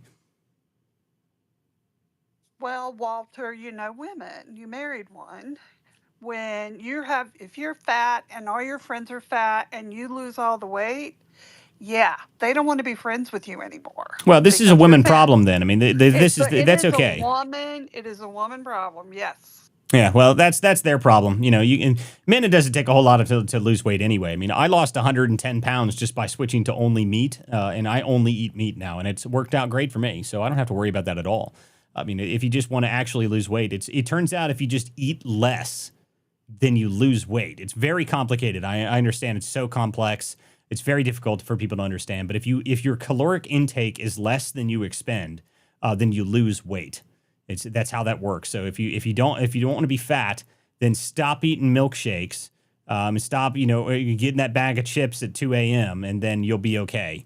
It's not that complicated, people, and really isn't. Another steak and egg success story. I love it, bro. Steak and egg success Yo, story. Walt, I'm a bounce, bro, but let's do this again. Summon me next time there is a D-list celebrity from 25 years ago who has an opinion. I would give anything. Well, the real take of this evening was about American imperialism, and I like it because Kevin's on board. Kevin likes it. Kevin is on board with American imperialism, the expanding American empire. I think this is a great thing. So I'm happy that everyone's all on board with this. I was wondering what people would do. I figured people would be mad about it somehow and claimed, well, we don't want to be involved in foreign conflicts and we don't want to be involved in that. I was like, well, no, that's not what your argument is.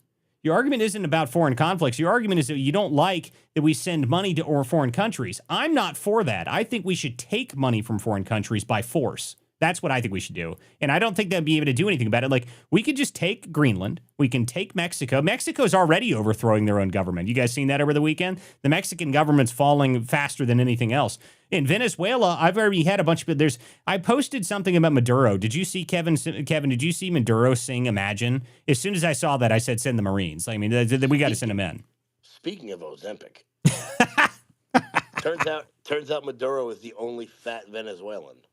Yeah, well, that's because he's the only one eating. He's starved the rest of the country. But again... And somebody's got to tell him, that mustache has got to go, bro. I know, like, you're like an 80s communist. It's a Maquisto South American kind of manly man to have that awful thing. That is dreadful. Unless you're Keith Hernandez or Tom Selleck or that guy who's in every Western movie whose name I can never remember. Clint Eastwood? No, the other guy. The guy that has the gray mustache. Everyone knows who he is. Yeah. Sam. Not Sam. Whatever his name is. Sam. Time out. Did you just say Sam Harris? That's spectacular. That's so spectacular. Oh, man. You know what? It's Sam. Sam Elliott. Sam Elliott, that is it. Yeah, you know what? That's I'm texting Sam Harris right now and going, someone just said you need to grow out a Tom Selleck mustache. Hey, Kevin, before you go, I have a serious question. Pretend this is a hypothetical poly market bet, and seriously, think about it. Who do you think is going to age worse, AOC or Greta Thunberg? Now think about it, because Greta, you would say that, but she might just stay looking the same. I picture AOC kind of looking like Maisie. What's her Maisie? No, Spanish girls don't age. I don't know. She's going to turn into an abuela. Yeah, she's going to get big, and her teeth are going to get more bucked out. I don't know. She's got a hint of the tism, though. You can't really compare a normal person with someone who's got a hint of the tism. It's just not a thing. You can't do it. The age thing just won't work, and it's just, I don't know. So I've got some comments here back on the main topic for this evening. Kevin, you're always welcome to hang out, or you can bounce, or you're welcome to hang out. But I've got comments here, people saying that we should just take Mexico, and I agree. Listen, I don't see any problems with this. Okay. Take Mexico, take Venezuela. I've already got the Venezuelans want us to take over, okay? The Venezuelans are all for this idea. So apparently it looks to me like people are in favor of the American empire. I thought this would be controversial. Apparently this isn't controversial. No, people think it's a good idea. I think it's a horrible idea. I think it's horrible. Look, I don't want more people. I don't want any more responsibility. And I know what you're saying. Well, they're going to be over there, whatever. But look, I want to close our border completely. Nobody comes in this place. No one. I don't care if you're the smartest guy in the world. Nobody comes into America, legally or illegally, for 10 years until we figure out this shit show we put out in our hands. The Biden administration left the border open. We have God knows how many freaking horrible people in here, okay? We need to deport a lot more. We need to go so strong that it looks disgusting, but it's got to happen because that is the only way we get our country back. And on top of that, what are these Republicans doing? You have the House and the Senate, and you can't even pass a bill to make voting a national holiday, secure it, make sure that they have to have ID in all 50 states where it doesn't count. Listen to me. I agree. Listen, hold on a minute here. Guys, let me respond to the person that's going to. So Max Moon is the guy that just showed up here and was talking about this, by the way. And if you guys don't realize, this show is not just on X Spaces. Like, I know everyone hangs out in the X Space, but this show is streamed to multiple different places. Please don't talk over top of each other. So Max, the comment is not necessarily about the idea of us like closing the border. I think that is mandatory. I don't have any problem with that at all. I'm talking about the issue with foreign aid because everybody wants to talk about foreign aid. So it sounds like you're not for the American empire. Why are you not for the American empire? If we have the American empire, we could take more money from other countries and fix some of our debt problems. Oh, I look, I am against, I'm against all foreign aid, and I'm against imperialism too. Like I don't want us going into other countries and building bases. I was a big Ron Paul fan. I campaigned for Ron Paul in about 2008, 2012. Yeah, I understand. Listen, so I understand. I understand your position. So, like, my point is, we already have bases. I'm saying the places that we already have bases, they now need to pay us. You see what the concept is? Pay us or shut down. Pay us or shut it down. Just shut it down and bring the troops home. Put them on the border or something. Well, you don't want to see. Look, here's the problem with that. Like, if you just shut everything down, the problem with that is if you do it like that, if you shut everything down, then we have adversaries that do exist. Okay, so like if you shut everything down, our adversaries rise. So the only real solution is to demand tribute. Is what my point is. Who is rising in Germany? Who is taking over that? I mean, my thing is this: we look, fuck around and find out. You know what I mean? Like we remove our bases. Some issue happens. Like know that yes, we're still have presence there. But you're missing the point. Like you're missing the point. Like if we already have these bases, if we already have bases in these places, all these places that they're there, I'm saying the bases are here. You now have to pay us because we have bases in your locations, okay? Like we've got 150 something military bases all over the world. All of those locations, you now have to pay us for the upkeep of those places. You have to pay us tribute to be owed for us maintaining those bases. I think all of that works. I mean, that's my argument because... How do you do that? How do you force that? Or do you just say, hey, you either do that or we're leaving? Is that what you do? I say you do that, or otherwise we're going to cut all foreign aid to you and you're then treated as a hostile country. I get what you're saying. I agree. I don't agree, but I don't think it's a bad idea. I just think making it happen would be, it's just because it's politics. You know what I mean? I mean, it's politics. Well, I understand the politics of it, but my point of the politics is the right side of the aisle right now. There's a bunch of people that are arguing on the right side of the aisle whether or not we want more foreign aid or less foreign aid is what the argument is. And I'm saying I disagree with both of them entirely. Guys, hold on. Don't speak over top of it. You can respond after I've said. You're fine. But listen, so the argument going over top of each other. So you're saying if there's a right wing that wants to say, I want less foreign aid or want more foreign aid or keep foreign aid the same, I'm saying I reject all of it. Demand tribute from all the places that we have nations and have all these different places, make them pay us for the places that we live, that we have are these nations anywhere. I think that's a much better solution because we could pay our national debt down with that. We could fund our military with that. And we then also prevent our adversaries from rising around the world by doing that. That's what my thought is. So there you go. You can respond to that now. Well, Walt, we have about 800 bases around the world. If they got pulled out, it would collapse the economy around them. They support the economy there. It's where the American dollar goes. Even better. Even better. So that's an even better solution. So that means if we don't even have to use military force. I mean, we could just say we'll wreck your economy if you don't you don't pay us tribute. So that's perfect. I like this idea. I mean, go ahead. No, I was just going to respond to you. I didn't mean to cut you off. Sorry. You're fine. But I like what I agree with her. Yeah, we would definitely wreck their economy. I didn't even really think about that aspect. I feel like they would have no choice to bow down to what we want. That's what I'm saying. I just, I don't. Oh, my question to you was this. You said that there's people on the right that some want to give foreign aid and some don't. But I'm like, who on the right wants to give foreign aid? I've only known, I don't know any group of. That's not true at all. That's not true at all. The right side of the aisle is arguing amongst themselves right now about whether or not they like hawkish foreign policy or non-hawkish foreign policy. That's essentially the main argument right now. Foreign policy and foreign aid. I mean, I guess that you can round them up into one. I mean, yeah, foreign policy, obviously.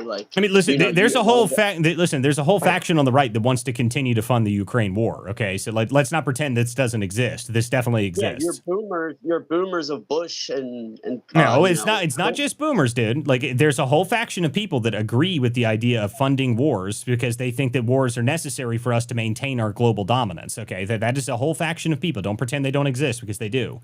So that's what the argument is. There's people who believe that, and then there's the people like you who say move more towards isolationism. I'm saying reject it all and demand tribute, and that way it fixes the problem. I didn't say isolationism. That's not what I'm hinting at all. Then that's Well, a if we reason. pull everybody out of the bases, we bring them back, we put them on the border, and we have nobody come in or go out. That is isolationism, bro. No, it's not. No, it's not. Isolationism is when you stop trading with anyone. You stop all trade. You stop everything internationally. That is isolationism. You still are friends with these countries. You're still trading with them, and that's the one thing that Ron Paul couldn't get across to the Bush people. What? But again, the problem is not that. So. Ron Paul's collapse. What do you mean? Guys, please, guys, we can't have, if you're going to talk, don't talk over top of each other, one at a time. So hold on a second. Chris, you wanted to respond. Go ahead. I don't even understand why we're talking about. What now? Chris, you muted yourself. Oh, sorry. Chris. I don't understand why we're discussing Ron Paul. He said that he doesn't want to let the boomers. It's only the boomers. Well, Ron Paul was a boomer. He ran in like a decade and a half ago. I mean, here's the deal. Ron Paul's campaign. Ron Paul is a very savvy man when it comes to understanding taxes. Okay, but you can't have a foreign policy and then have no foreign presence or foreign bases. We have to have strategic locations in Europe for very specific reasons. We have to have bases for very specific reasons. I would argue one of the biggest fumbles in American history was the way that Biden let go of our base in Afghanistan, Bagram Air Force Base, which was the closest base to China in Iran. Now we have to lean on Qatar and because of that fumble, right? So the bottom line is we need tribute for the 20 years of war that's right. the neocons put us in. We went into massive deficit, and we have lost millions of jobs because of the outsourcing of our manufacturing. And in return, we went to war for 20 years. It's time we get paid back. We got NATO and others that have been living off of our government for far too long and have paid absolutely nothing, which President Trump has exposed. And I completely reject the fact that people on the right, nobody serious on the right wants foreign bases. Like, we absolutely want foreign bases. We just don't want USAID corruption. We don't want random pointless wars where we don't get anything in return. If we go to war, we're taking something. We're getting treasure. If our boys are going to and girls are going to put themselves on the lines, we're going to get something out of that. And so this is peace through strength. And President Trump has not only with his strategy stopped at this point, Walter, seven civil wars in historic fashion. Anybody that would put their partisanship aside, President Trump would deserve in 2026, because it's always a year behind.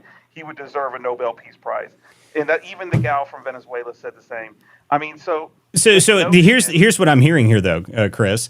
So it sounds to me like my idea of the American empire and American expansionism is less controversial than I thought it would be. Seems like you are not the first person to come in here this evening that agrees with the idea of tribute being paid to the American taxpayer for all of the wars and all of the military benefit that we've given people and all the foreign aid we've given people. I think you know what? Maybe I'm onto something here. There's all these people that are talking about America only. I agree. America only. The American empire only. Give us our damn money.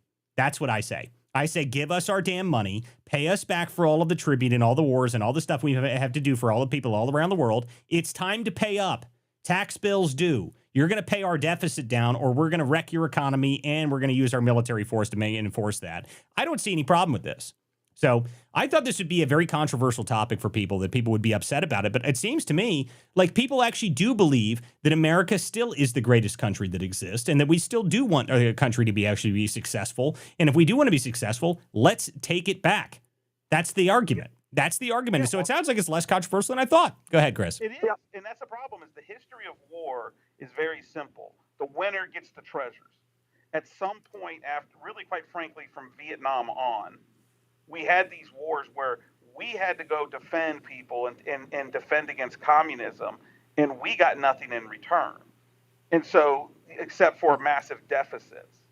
and enriching of a military-industrial complex that, in return, was endless wars. It was a recycled deal. The Trump doctrine, quite frankly, is going back to a very, very specific and historic stance. We do not want war. We want peace. But we are the alpha in this world. The entire world relies on the American dollar. They rely on our military, our presence, to prevent themselves from being taken over by radical Islam Marxists and communist Marxists. That's our presence. That's how powerful we are. And so therefore, if you want to mess with us, we will blow you to smithereens, and we will take your treasure, and we will rebuild, and we will do everything we can to have a non-radical government, and we will do what we got to do. But we're going to get something out of that, and I think that's standard military Well, listen, that's world history, and that's the way it goes. Well, that's what my argument here, Chris, is. My argument is that we somehow, over the past 100 years or so, have moved into a scenario where we have inverted the tribute process. Instead of it being we go into a war and then at the end of it, we get something out of it. We get 10% of resources, whatever it is that we get. Instead, we've now gone into a scenario where we go over there, we get nothing, and then we end up paying them to rebuild their country. Like, why are we doing that? Like, I mean, we should have never done that in the first place. If we go in somewhere, we should get something out of it. And that's, I thought this would be controversial because people would be like, well, I don't want war of any kind. It's like, well, no, listen, I don't really care about war as long as we actually manage to get something from it. Like, if you start a war with us, let's blow you out of the water, and then we're going to take all your stuff. I think that's what we should do. And I like it. And, I thought this would be upsetting to people, but it doesn't seem like it. So go ahead, find Greg. it a little controversial. Sure. I find it a little controversial. I'm America first. I want, I'm happy that, like, for example, World War II, the Nazis were taking over France. They took over a lot of countries, and then the United States comes in and pushes them and basically helps Europe win the war and the Allies against the Nazis, right? So afterwards, we put in the Bretton Woods system. We told everybody, you're going to use the dollar, right? You're going to have reserves. The dollar is going to be the world's currency. You're going to use our money. You're going to use it as a base money. And then basically we got even the gold, a lot of the gold in the Fort Knox, we started to take. And even now with Ukraine. Side note, don't mean to cut you off, but what happened to our Fort Knox audit? That got disappeared faster than anything else. Everyone forgot that we were going to do that. You're right. I think they ran out of spray paint. That's like my concept. I think they ran out of spray paint. The gold spray paint ran out. So no one talk about that anymore, but that got memory hold faster than any other idea we had back in the beginning of this administration. That one went away real quick. So that makes me a bit concerned. So the gold, yeah, there's actually a dragon down there. Elon Musk who started that? Yes, well, it wasn't just it was an idea. Yeah. It wasn't just Elon. It was a Twitter idea, and then Elon was like, "Oh yeah, we should absolutely do that." And then Trump was like, "We should do that," and then everyone stopped talking about it, which makes me reasonably concerned. Yeah, the I'm gold not sure is I like an that. important thing, but I just want to get to the dollar because the dollar is like a more important thing for us. So first, the reason why I'm a little skeptical, I'll tell you my reasons. One is that the Pentagon has not passed an audit for like decades. We finally audited the Fed, thanks to Ron Paul and Bernie Sanders. They teamed up.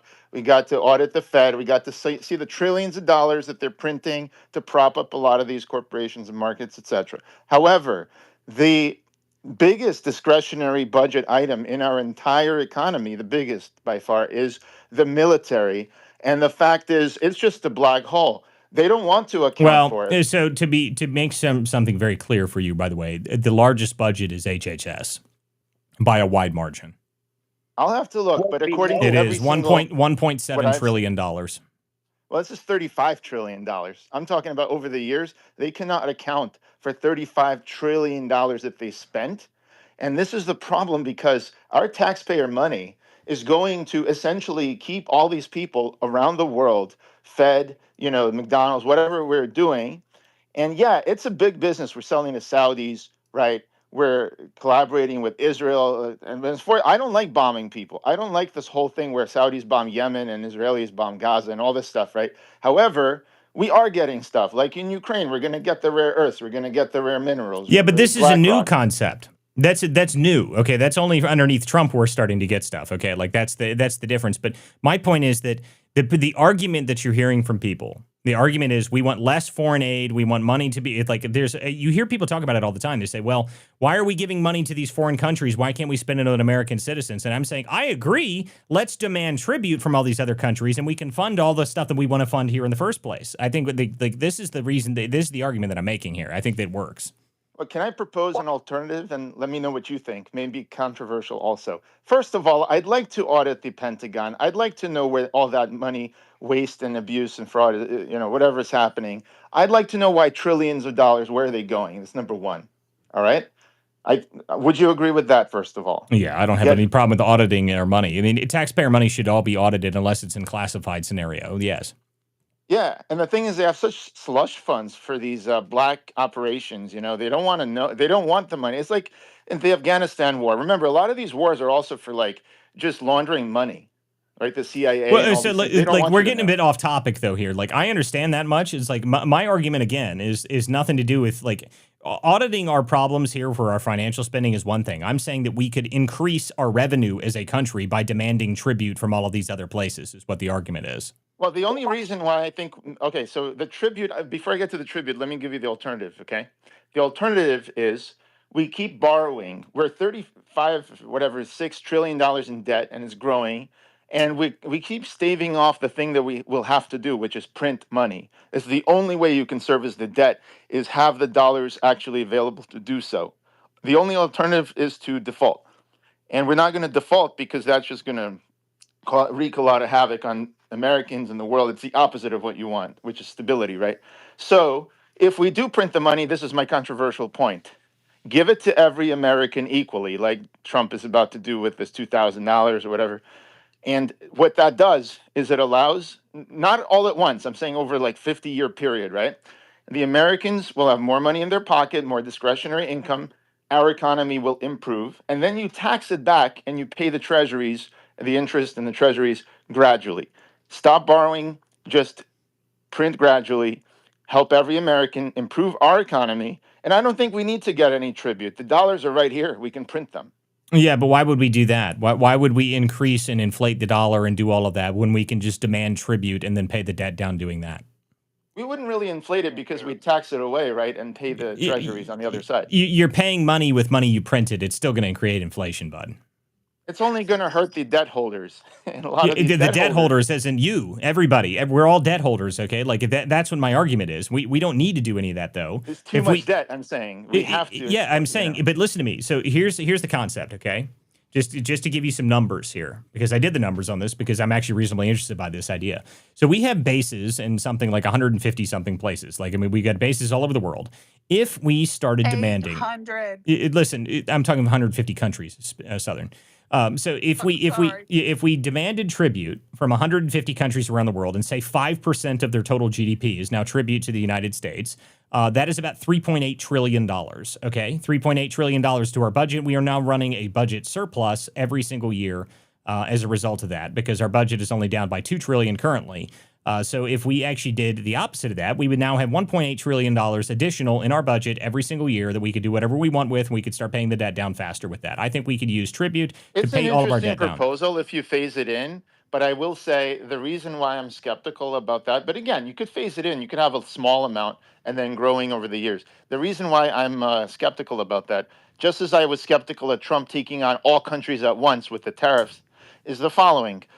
You could have done that 20 years ago when the United States, like I said, was the peak reserves, like everyone had dollar reserves. Now, Chinese treasuries are competing with us. A lot of other countries, BRICS, the Belt and Road system, they are trying to, and there's Europe also. Right now, Europe's losing to us, like the Genius Act got all these stable coin issuers in the United States, U.S. banks, right? Europe tried to get that with Michael last year. They failed, and stable coins pulled out. So what I'm saying is, if we start making all this friction, right? It's like Google. If you have a free service, great. But if you start now, pay me $100 a month or per day or whatever. Screw that. I'll go to like Bing. I'll try to.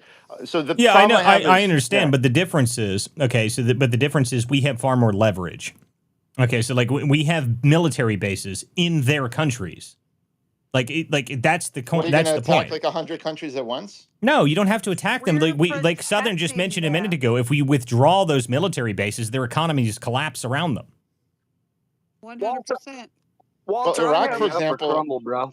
Iraq Walter, asked the United States unanimously to withdraw all the military bases, right? For example, they're asking some of these countries don't want military bases. So if you Well, then tell they can them, just get over it, and they have to pay us anyway. Like that's my point. We have the most powerful military in the world. We're the strongest people in the so world. you We are should going to use it. attack a lot of countries at I don't once. That's care. when, Like I don't listen. You're missing the point. We don't have to do any of that because the point is we have the military power to do what we need to do. I'm saying we should which just is use what? it. We don't have to But attack what? everybody, and not everyone's going to want to fight us. Greg, if we pull out, China moves in. Well, that's the other Exactly. thing. If we start charging, I'm saying they're going to turn to China. But not if we already have the military bases there. Is what my point is. We would have, if we moved our bases out, China would plug and play. So we're there as a deterrent, basically. The bases are more valuable for us than they are for Iraq, for example. But we What want the happens when bases you there. have 100,000 of a regiment spending, I don't know, $200-300 American dollars a week in your stores in your country, and then because you don't want to pay out 10% of your GDP, all of a sudden that all goes away? What's going to happen to your little dollar Well, that's worth in maybe, the what, a argument, penny and a half? is the rising part of China, which is what my argument about the tribute is in the first place, to be honest with you, because the isolationist people that don't want us to have any foreign policy whatsoever, I'm saying we don't have to do any of that. Just demand tribute, start having an increase in money, and you can start it slow. You could start it at 1%. That would be about $800 billion a year. So if you just start doing it slowly and gradually increasing it, just because, and the point being, again, is that we have the most powerful military. At least increase it. But look, if the United States already pushed people around 2 years ago to condemn Russia, to isolate Russia, and guess what? BRICS grew by like 30 countries. But the problem with that is that was a terrible decision by the Biden administration, because the Biden administration allowed us to even get into that position in the first place. If we really wanted to play properly in Russia, hold on here. If you wanted to actually do that properly, what we should have done is, in the moment that Russia did anything, you should have fully armed Ukraine instead of half-assed armed Ukraine like we did. Okay. That's what should have happened, but we didn't do it. So, it's too late now for that. I'm not talking about Ukraine. I'm saying once you push like 20 countries at once, a lot of them joined BRICS. I'm saying it's not going to work because you're going to push them away. Yeah, but that's not true though, because we have more gold. That's true. Yeah, but that's not true, guys. Hold on a minute here. Everyone's talking over top of each other. Put your hands up, please, so that way I can just call on people. It makes it a whole lot easier for me, so that way I can actually get around people properly.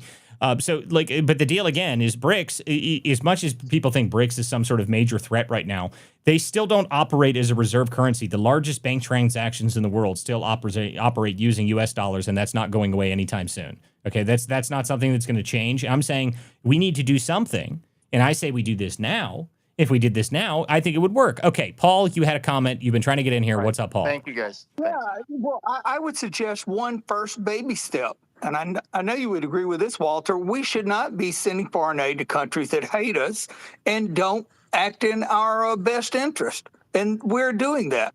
Exactly. I see it. Listen, any places that we want, end all foreign aid to places that hate us. That's a no-brainer. That should be no questions whatsoever. They should be able to hate us for free. Yeah, that's right. They can easily hate us for free. Like, I have no problem with them hating us for free. But any places that we have, military presence and we send them foreign aid, that all stops. You need to pay us now. That's what my comment is, essentially.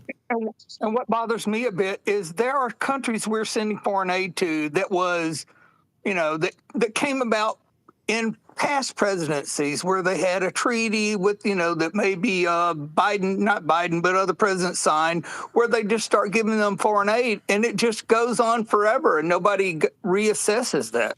Well, yeah, I mean, listen, all the fraud and abuse and problems that we have with our economy, yes, we should address all of those things, but the whole purpose of this is that I think that, if we wanted to actually move into an expansionist mindset where we're not a stasis country, we're not a shrinking country, we're an expanding country.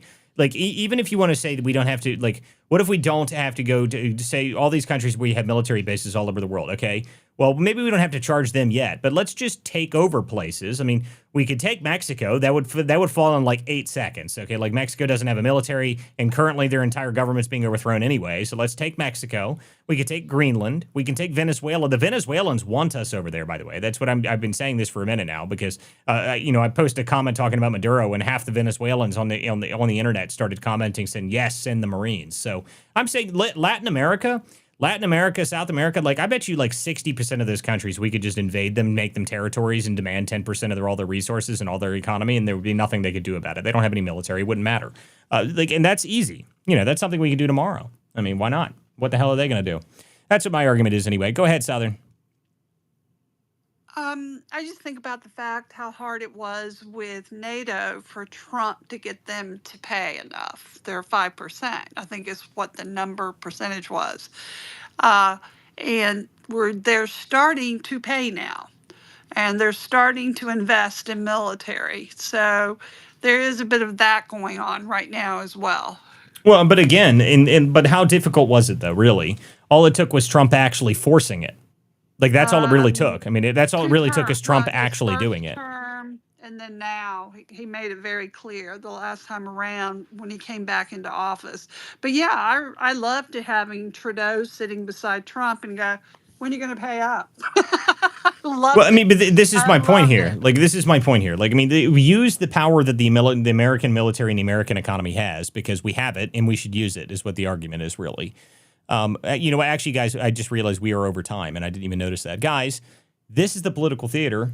Thank you guys for showing up this evening. I hope you all are American expansionists and that you all want to join the American empire because we should just take over everything, and there should be nothing that anybody can do about it.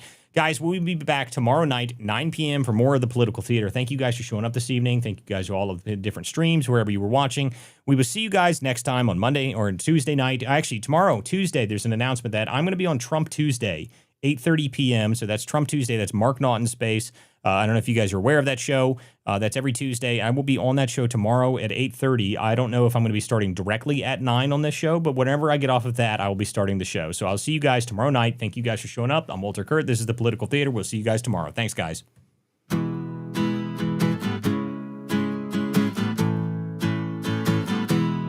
Some folks are born with a liberty spark. Their hearts beat red, white, and blue. When the anchors sneer and the cameras bark, they turn the lens right back at you. Truth bound, ain't for sale, ain't for sale. We're not the party line sons, no, it ain't for sale, ain't for sale. We're the vigilant ones, so...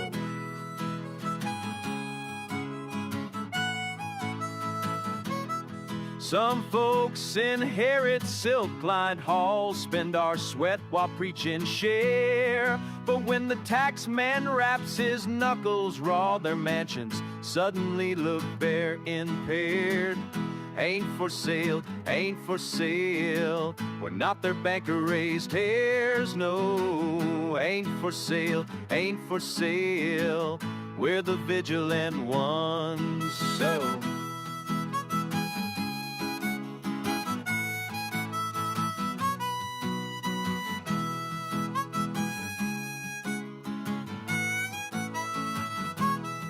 Yeah, some paint stars on press room lies and send the common men to toil. Ask them, how much truth will you trade tonight? They mutter, more noise, more noise, more noise. Ain't for sale, ain't for sale. Not the theater's pawns, friend. It ain't for sale, ain't for sale. We're America's steadfast ones. No, we won't be spun.